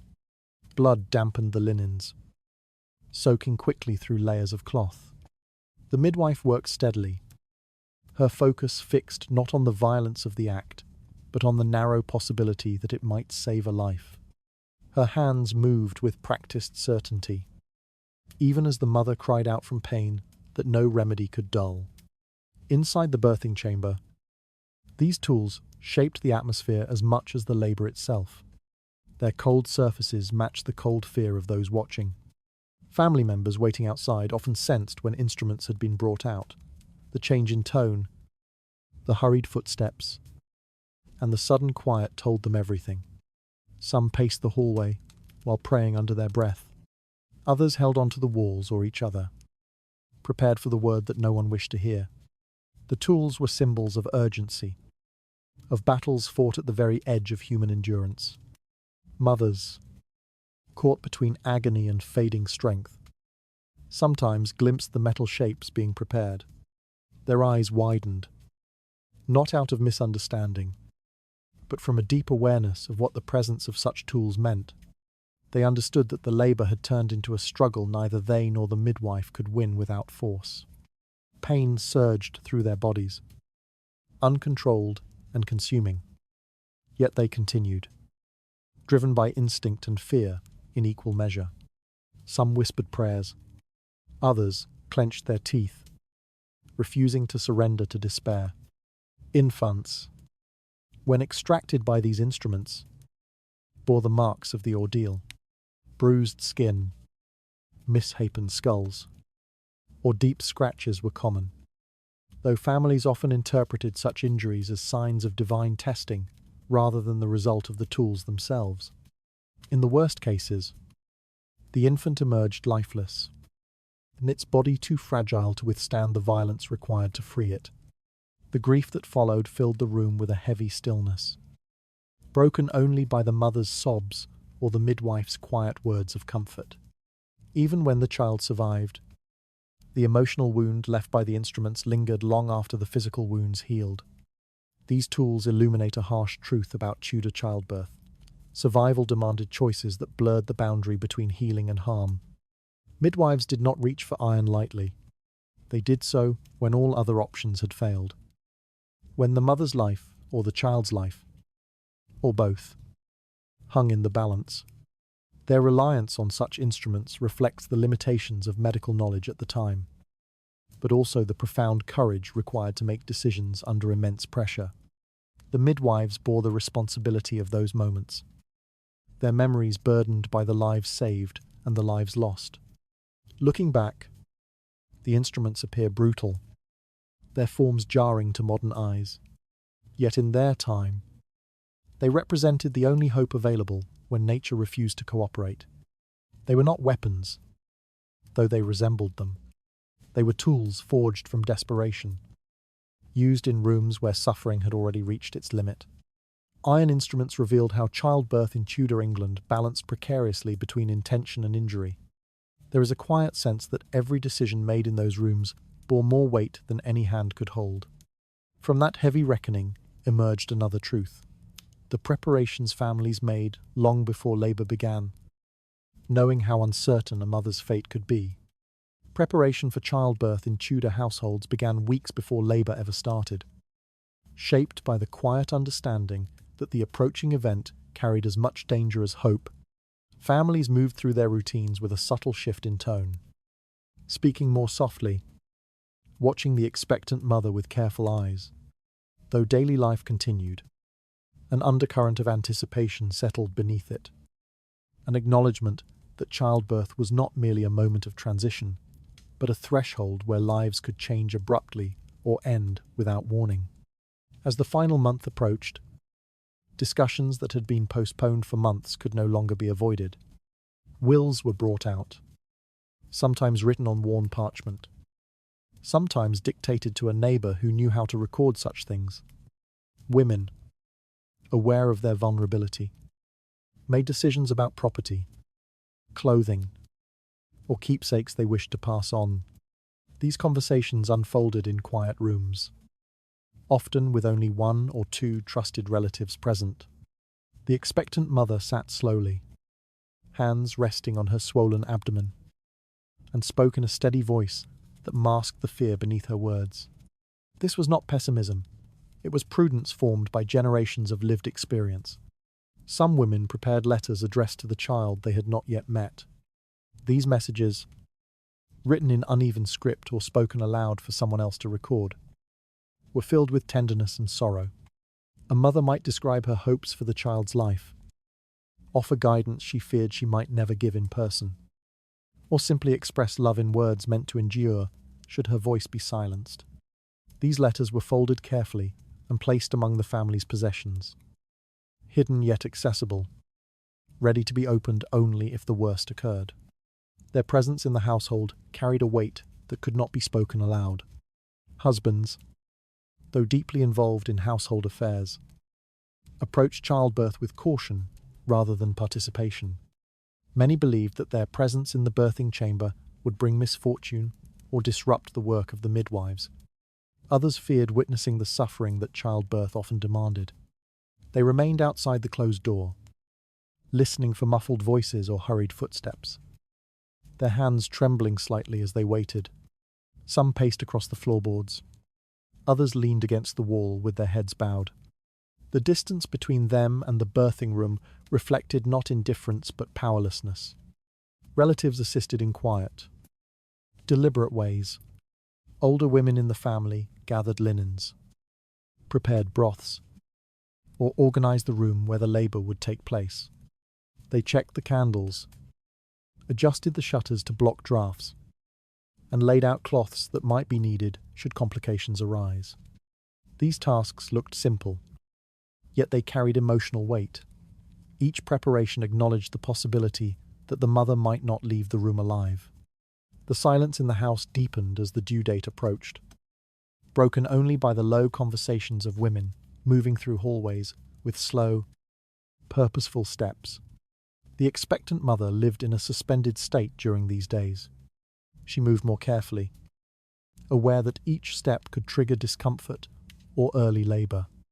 Nights grew long as she struggled to sleep, mind drifting to the stories she had heard, births that ended in small cries and relief, but also those that descended into chaos. She examined her body for signs that labor was near, feeling each ache more intensely than the last. She understood that childbirth was a test of endurance, in which her survival depended on chance as much as strength. Emotionally, preparation extended beyond documents and letters. Families often prayed together, asking for divine protection, but aware that prayers had failed other women they had known. Some mothers visited the church one final time before confinement, walking slowly along the worn stone path, absorbing the stillness of the space.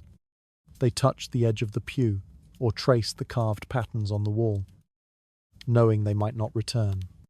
Their footsteps echoed faintly, a quiet reminder of the uncertainty ahead.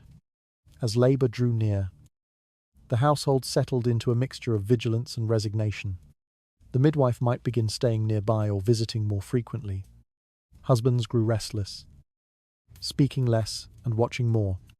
Children in the family sensed the tension, playing quietly, avoiding sudden noise. The expectant mother sat in the dim light of evening, her gaze drifting between the door, the small cradle prepared for the newborn, and the linen laid aside for her own recovery. Or, if needed, her burial. These preparations reveal the emotional complexity surrounding childbirth in Tudor England.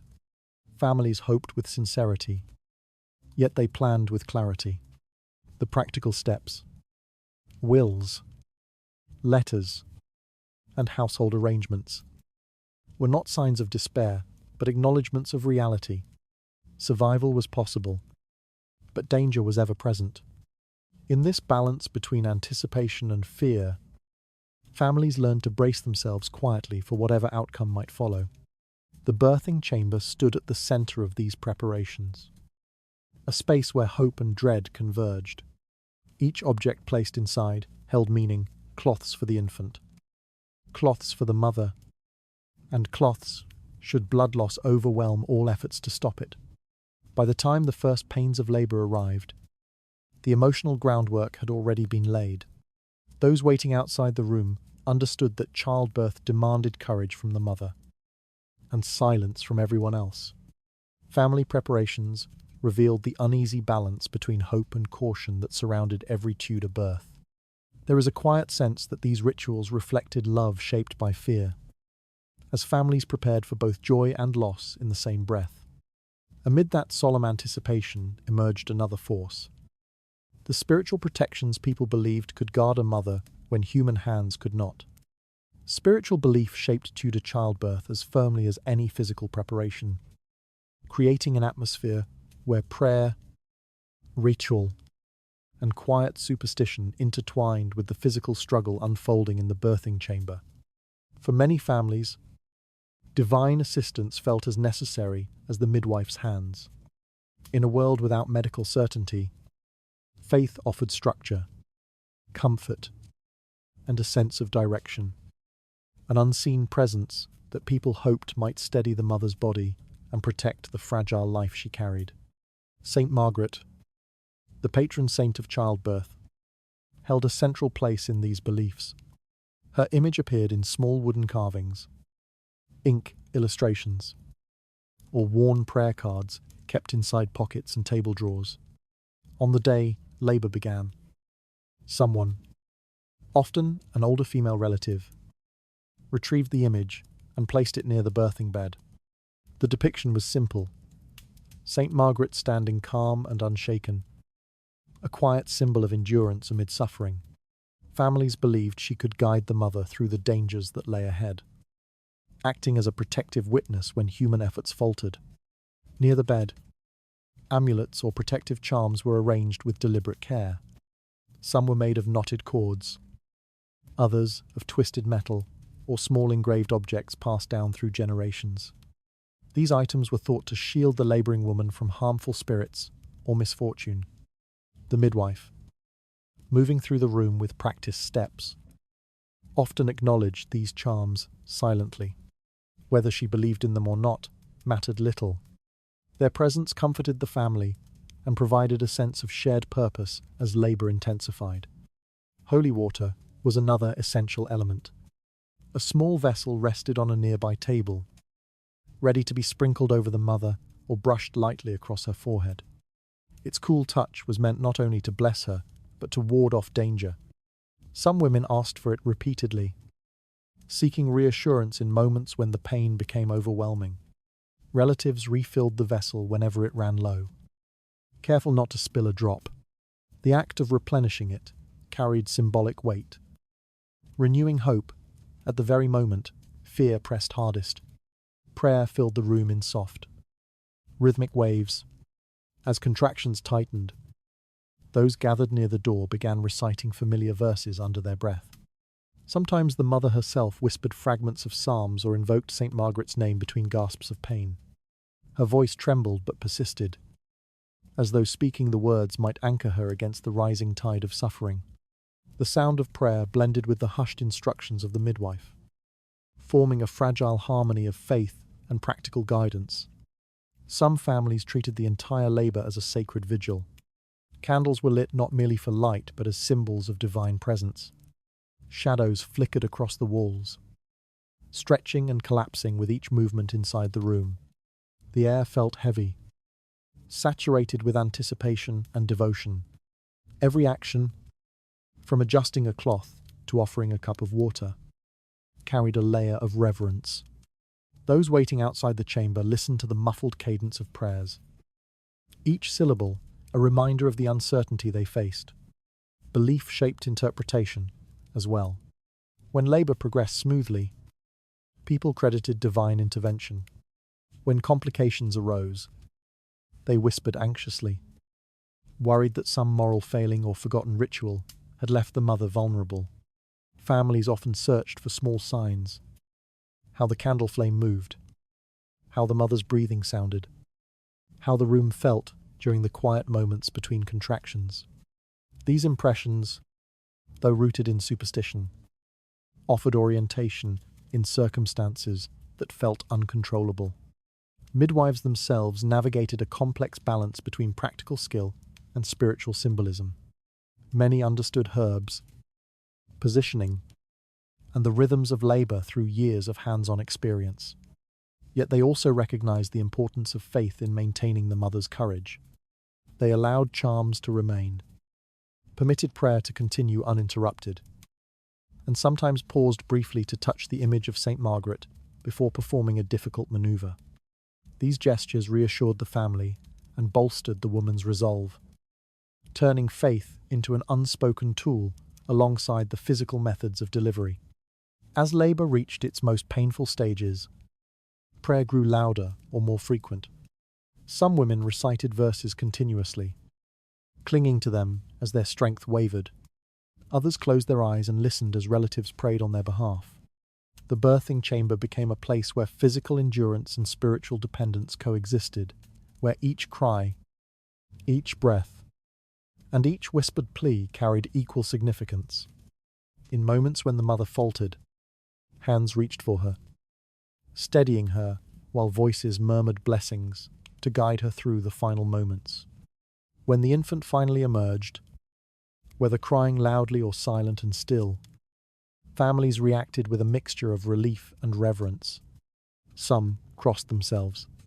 Others thanked St. Margaret aloud. They believed that spiritual forces had shaped the outcome just as surely as the midwife's efforts. The room exhaled collectively, its intensity giving way to a fragile calm. Yet this reliance on faith speaks to a deeper truth about Tudor childbirth. People leaned on the spiritual world because the physical one offered so little certainty. Rituals, charms, and prayers were ways of grasping at control in a situation defined by unpredictability. Their presence comforted, even when they could not change the outcome. Spiritual rites revealed how families sought protection beyond human skill, weaving faith into every stage of labor. There is a quiet sense that these rituals reflected both devotion and fear, shaping how people understood danger and hope. Out of that devotion emerged another judgment: the harsh expectations placed on women whose bodies failed to produce the children society demanded. Fertility shaped a woman's identity in Tudor England more deeply than almost any other expectation, determining her place within the household and her value in the eyes of her community. The ability to bear children, especially sons, was not simply a personal hope, but a social requirement woven into marriage, inheritance, and religious belief. As a result, a woman's body was scrutinized quietly yet relentlessly, and every pregnancy, miscarriage, or barren year altered how others measured her worth. A woman who conceived easily was often spoken of with admiration. Her fecundity was interpreted as evidence of divine favor, marital harmony, and physical strength. Yet even she lived under the constant pressure of producing a male heir. For daughters, though welcomed, did little to secure a family's future. Each pregnancy carried both anticipation and fear. Success improved her standing, while misfortune, no matter its cause, was reflected onto her as personal failure. For women who struggled to conceive, the atmosphere tightened quickly. Whispered doubts circulated among neighbors long before anyone spoke openly. Relatives observed her closely, watching for signs of pregnancy that never appeared. Even when the husband's fertility was uncertain, blame fell almost exclusively on the wife. People believed that her body, designed for reproduction, had somehow failed in its essential purpose. This judgment settled over her like a shadow, shaping her daily life in ways both subtle and harsh. As months turned into years without a child, the consequences grew heavier. A husband might grow distant, spending more time away from the home or seeking comfort elsewhere. Some men petitioned for annulments, claiming that a barren marriage violated the natural and spiritual expectations of family life. Others remained outwardly supportive, but allowed quiet disappointment to permeate the household. The woman, aware of these shifts, moved through her days with the weight of scrutiny pressing on her from every direction. Families, too, responded with a mixture of pity and judgment. Mothers-in-law might suggest remedies or rituals intended to restore fertility, offering herbs or whispered instructions passed down through generations. These gestures, though framed as help, often reinforced the notion that the woman's body required correction. In other cases, relatives distanced themselves, treating her infertility as a source of shame that reflected poorly on the entire household. The silence that followed became a wound she carried alone. Infertility was sometimes interpreted as a spiritual deficiency. Some believed that God withheld children from women who lacked virtue or harbored secret sins. Others thought infertility signaled a curse or the lingering influence of past misdeeds. These ideas burdened women with guilt that had no basis in reality, yet shaped their sense of self profoundly. A woman who prayed nightly for a child might begin to question whether her prayers were heard at all. Her sorrow deepened not only from longing, but from the belief that she had failed morally as well as physically. The pressure to bear sons intensified this emotional landscape. A daughter, though valued for companionship and future marriage prospects, did not secure property or lineage. Sons carried the family name, inherited land, and ensured continuity. A woman who gave birth to daughters year after year faced growing anxiety, knowing each delivery would be met with a moment of disappointment before joy resurfaced. Some women feared pregnancy not for its dangers, but for the risk of producing yet another child who did not fulfill society's expectations. These pressures shaped the rhythms of domestic life. A woman might avoid celebrations that highlighted children. Uncomfortable with the glances cast in her direction, she might hesitate to speak during gatherings. Fearing her presence reminded others of her perceived inadequacy. Even acts of kindness, gifts of herbs, suggestions from neighbours, and gentle reassurances carried an undercurrent of condescension. Every gesture reminded her that she lived under a standard she could not meet. For those who did conceive after years of waiting, pregnancy brought both relief and fear. The possibility of miscarriage loomed large, threatening to reinforce the judgments already placed upon them.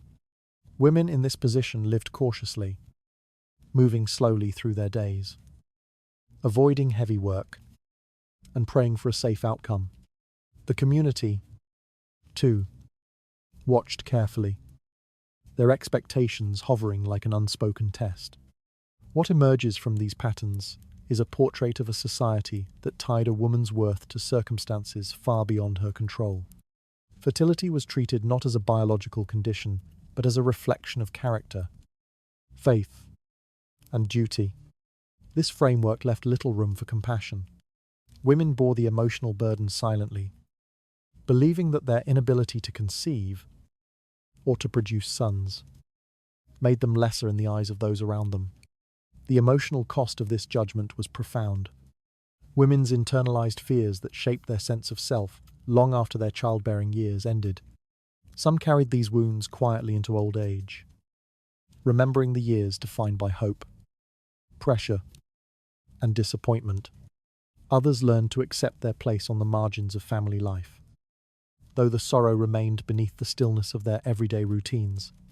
Fertility expectations revealed how a woman's value in Tudor England rested on forces she could not command. There is a quiet sense that these judgments shaped her life as deeply as any physical trial of childbirth. Out of that harsh scrutiny rose another burden: the suspicion cast upon mothers whose babies arrived as daughters rather than the sons society demanded. In Tudor England, the birth of a daughter rarely carried the quiet joy one might expect. Instead, it often created a subtle shift in the room, a moment where relief at survival mixed with a disappointment so practiced it no longer needed words.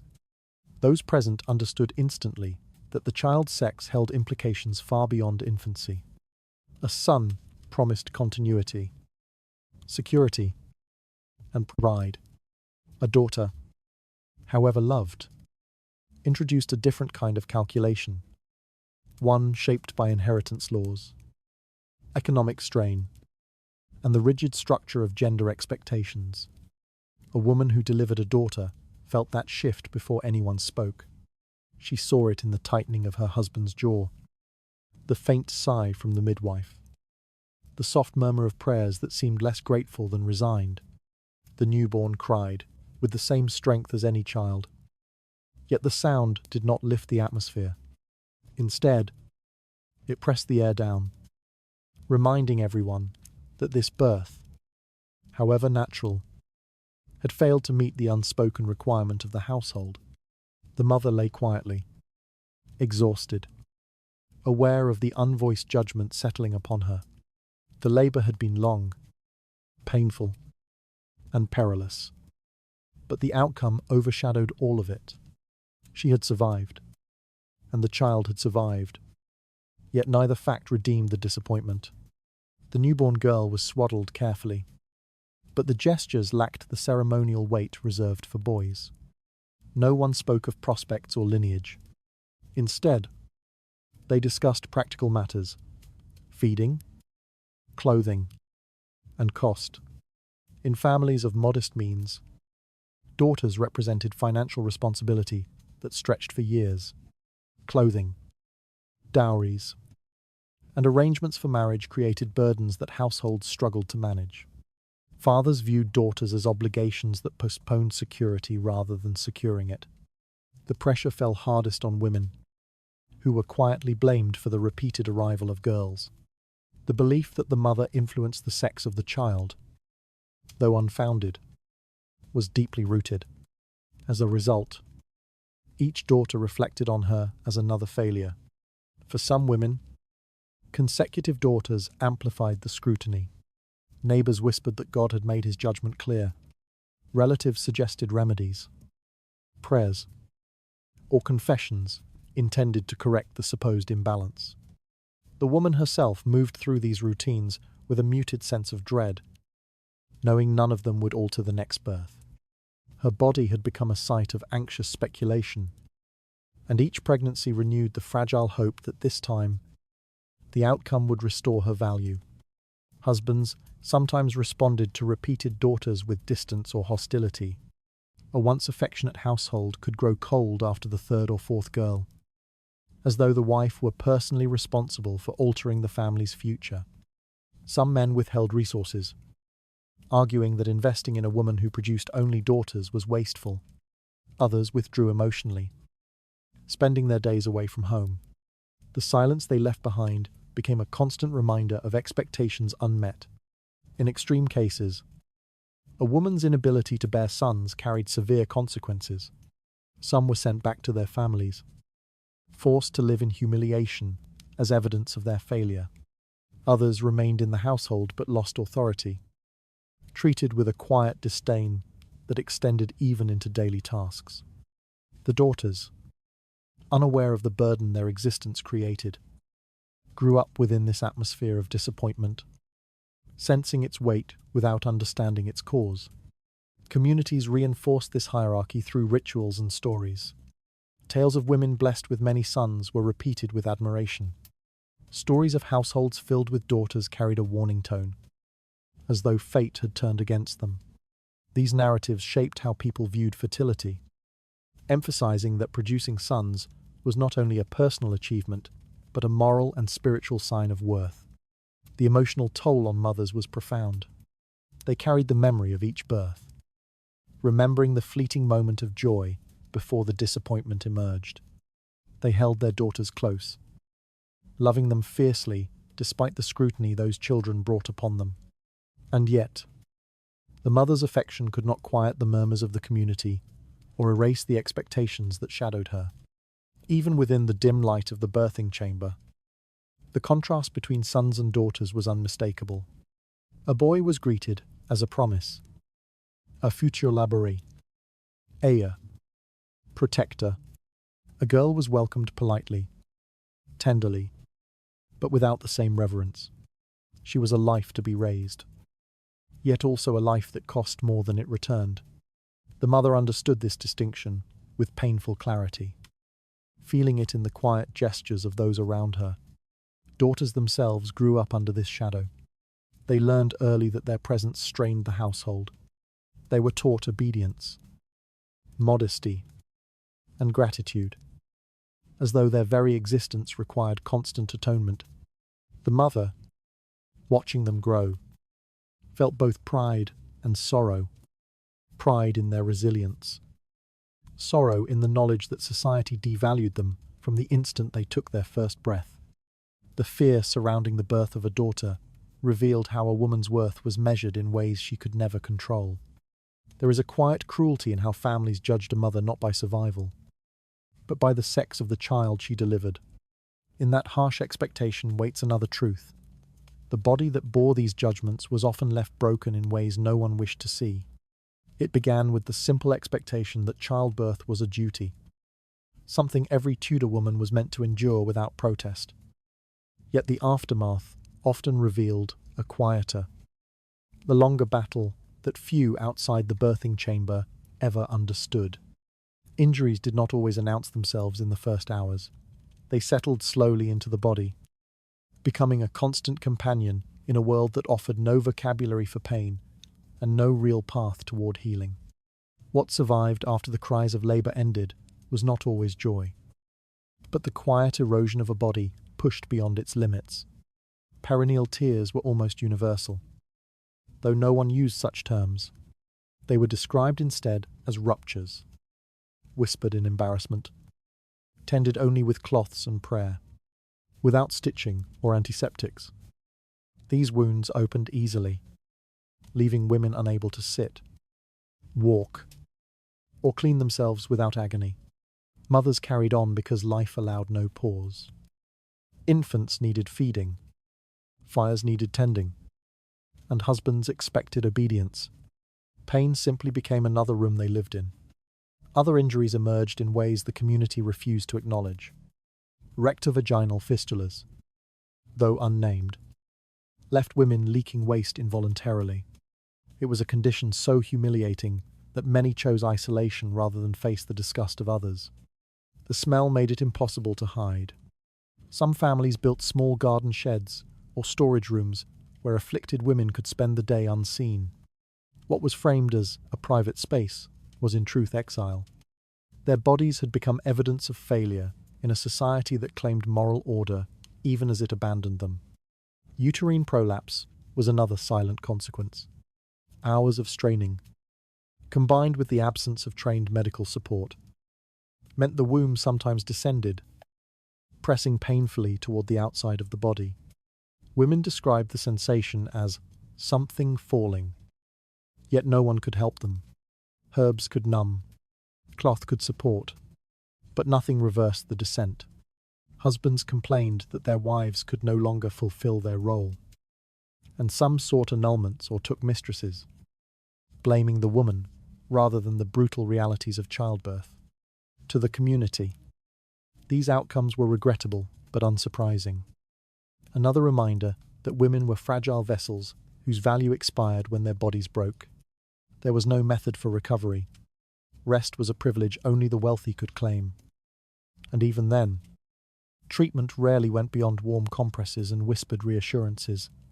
Poor women returned to labour within days, carrying water, lifting infants, and grinding grain. Every motion deepened the damage.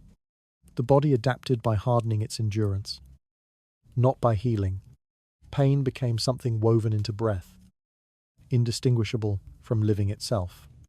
For many, surviving childbirth did not mean returning to a full life. The injuries often rendered women infertile long before their husbands expected them to stop bearing children. In a world where fertility defined worth, this loss carried social weight as crushing as the physical pain. A woman who could not conceive again faced suspicion or disappointment, sometimes even abandonment. Communities treated such women as incomplete, broken, or touched by divine judgment. Few asked why the injuries occurred. Fewer still dared to suggest that the brutality of childbirth might be responsible. Blame always falls on the mother. There were moments, rare but real, when the body attempted to heal on its own. Some ruptures closed partially, leaving only a constant ache rather than an open wound. Some prolapses eased with age and rest. But these small mercies were unreliable and unpredictable. Most women learned to adjust their posture, steps, and routines to accommodate the persistent discomfort. Their resilience was admired but never understood. No one called it strength. It was simply the expectation of their world. The emotional toll also lingered. Mothers who survived but faced injury often described themselves, when any record survived at all, as changed. less than before, or divided. They mourned the body they once had, but could not speak of that grief openly. Pain did not grant them importance. It isolated them. The world saw only the infant in their arms, not the suffering stitched invisibly beneath their clothes. In wealthier households, whispers about specialized healers circulated, but most offered little more than poultices or prayers. The rare physician who examined such injuries did so with clinical detachment, focusing not on the woman's suffering, but on the theoretical curiosity of her condition. Medical knowledge was too limited, and attitudes too dismissive for real solutions to emerge. Women remained trapped in bodies that bore the memory of every contraction long after the world moved on. Yet they continued. They tended fires, fed children, served husbands, and kept houses running despite wounds that shaped every movement. Their endurance became part of the landscape, unspoken, unseen, yet essential to the society that claimed to value order and piety. They carried the cost of childbirth quietly, while the world praised motherhood without acknowledging the damage it inflicted. These lasting injuries were not dramatic like battlefield wounds, though they were just as real and far more common. They were hidden beneath skirts and silence, forming a shadow record of Tudor life that history rarely names. But the truth remains. Many women survive childbirth only to spend the rest of their lives negotiating pain that no one thought important enough to treat. Lingering suffering shaped more than just bodies. It reshaped families and the quiet rhythms of daily life. There is a sense that these women lived in a world that demanded devotion, while ignoring the wounds that devotion left behind. Somewhere in that silence lies the question history often avoids: what became of the women whose bodies never truly recovered? It is difficult to trace their lives, because almost nothing was written about them. The Tudor world kept careful records of land, taxes, and men of authority. Yet the women who died in childbirth rarely appeared in any ledger. Their names faded before the ink could dry, mentioned briefly by grieving family members, and then swallowed by the routines of daily survival. A woman could spend her whole life working, praying, and raising children, only for her death to be reduced to a quiet note in the parish burial register, if it was recorded at all. Most families spoke of childbirth as an expected risk, something woven into the fabric of life. But the silence surrounding those who died reveals a deeper truth. Society did not see these women as individuals whose experiences mattered. They were daughters, wives, and mothers, but never subjects in their own stories. When they died, the world moved gently around the loss, folding it into the cycle of births and funerals that marked the passing seasons. Grief existed, but it rarely reached beyond the threshold of the home. Burial practices reflected this quiet erasure. In many cases, mothers who died in labor were placed in the ground, with the infants who died with them. Records describe graves containing a woman's body, curled slightly, as though still cradling the child she never met. Sometimes the baby was placed in her arms, sometimes at her side, sometimes at her feet. These small, tragic arrangements were not formal rituals, but gestures of tenderness from families who had no other way to acknowledge the cruelty of the moment. The shared grave became the only evidence that both lives existed at all. Neighbors and kin whispered about these deaths for a brief time, usually during the days surrounding the funeral. They exchanged quiet words about the mother's final hours, the labor that went wrong, the midwife who could not help, the priest who arrived too late. These conversations rarely left the village. There was no broader outcry, no demand for better treatment, no push for reform. Each death remained an isolated sorrow, absorbed into the community's acceptance of childbirth as a natural gamble.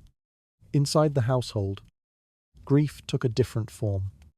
Husbands faced the immediate shock of mourning while caring for surviving children.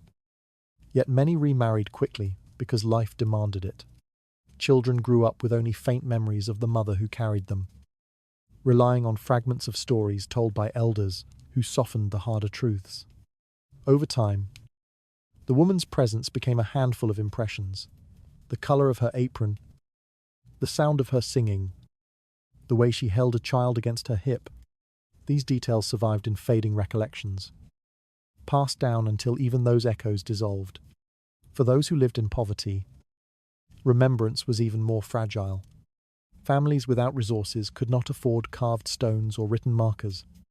Graves were identified by memory alone. And when generations shifted, the knowledge of who rested where slipped quietly away.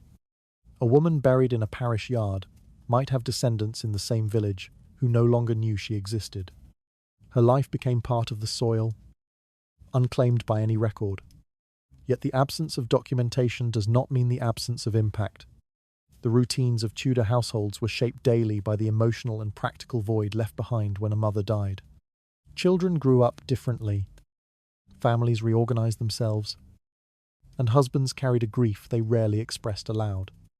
Women who witnessed the death of sisters, cousins, or neighbors entered their own pregnancies with a mixture of resignation and fear, understanding that the same fate could be theirs. These unnamed losses shaped expectations of childbirth for generations. Even the churches were complicit in the silence. Sermons spoke of the virtue of motherhood, the grace of sacrifice, and the importance of obedience. Yet little was said about the physical dangers women faced. Death in childbirth was framed as God's will, an idea that comforted some but rendered others invisible. No theological space existed to question why so many mothers died, or how their suffering might be prevented.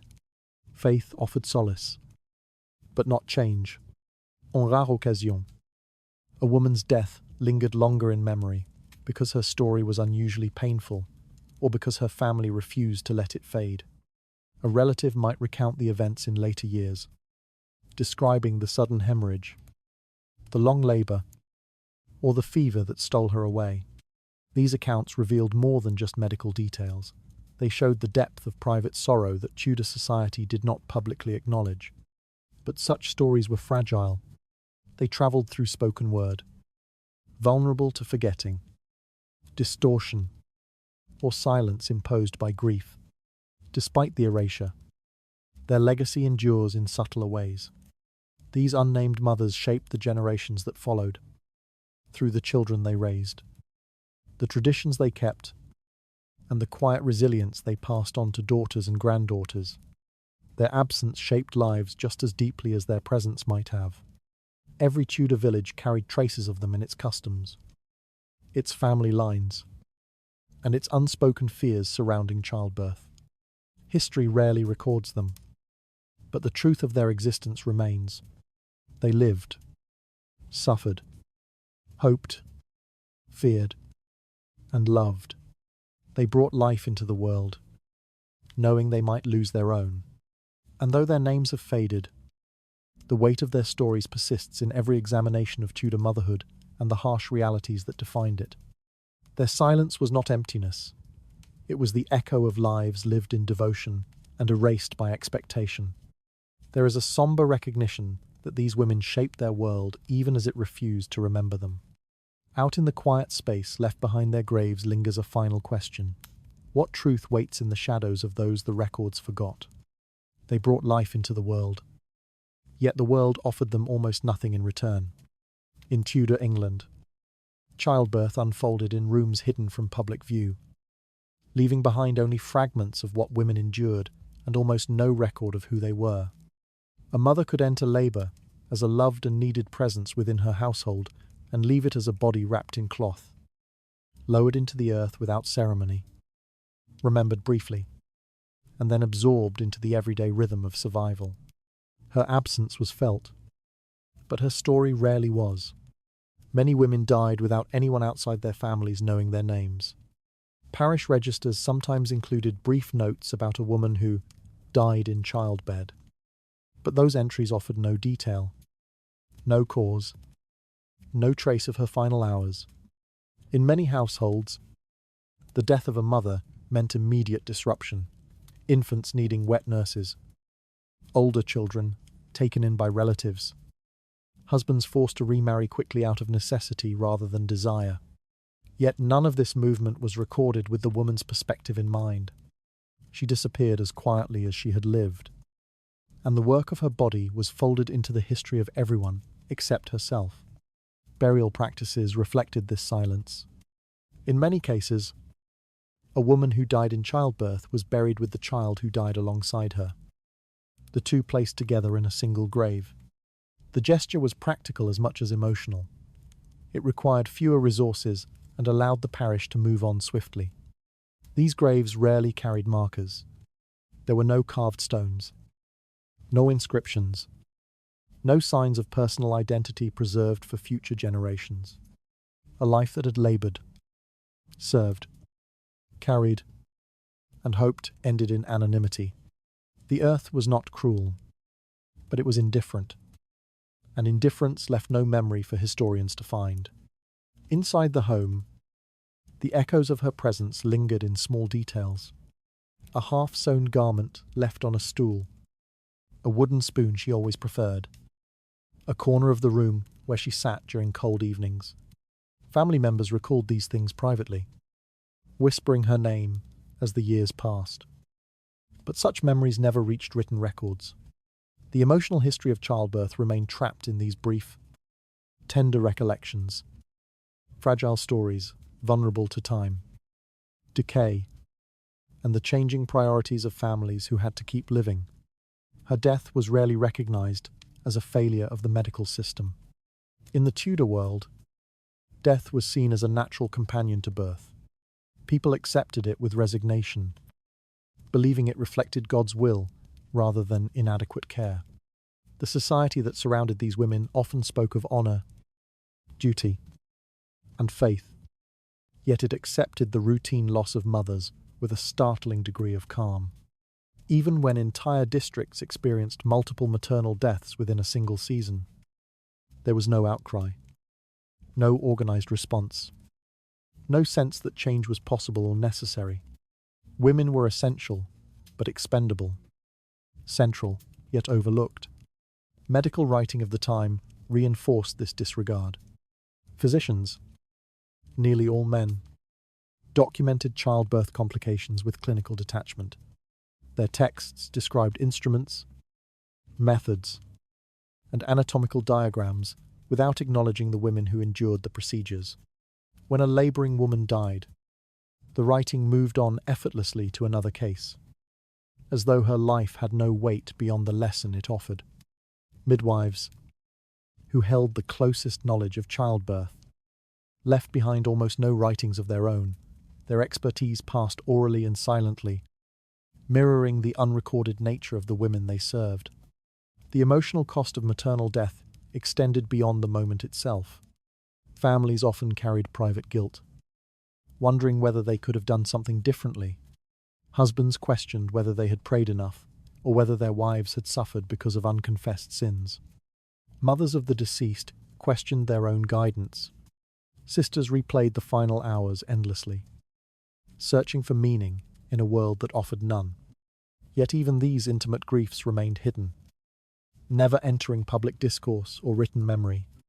The absence of documentation was not just a failure of record-keeping, it was a reflection of how little society valued the inner worlds of women. Church rituals provided small moments of recognition, but no lasting honor. Priests delivered short blessings at the burial, reciting familiar lines with solemn patience. However, these ceremonies did not differ significantly from any other burial service. The Church did not use special rites to acknowledge the unique sacrifice of a woman who died giving life. Her passing remained one among many. Over time, even the location of her grave could be lost as parish cemeteries expanded. Pathways shifted, and the soil was turned again for future burials. In many ways, the true legacy of these women rests not in stone or text, but in the quiet changes their deaths forced upon the living. A child raised without a mother experienced a different kind of childhood, one marked by the absence of gentle instruction, warmth, and constancy. A household without a mother often fell into disarray before adapting out of necessity. entire communities felt the subtle effects of maternal death. Yet few recognized these shifts as legacies of the women who had been lost. Their impact lived on, but their identities did not. As generations passed, these unnamed mothers became part of a collective shadow, an unspoken lineage of women who shaped Tudor society through labor, sacrifice, and silence. They were the ones who washed linens, taught children, brewed ale, tended gardens, and carried pregnancies with equal parts fear and hope.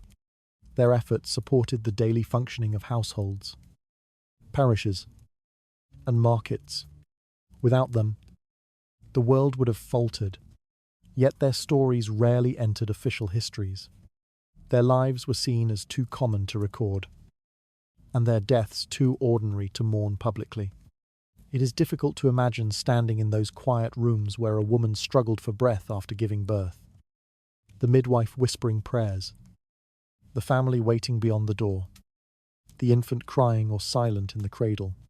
The air would have felt heavy, the candles burning low, the tension suspended between hope and inevitability.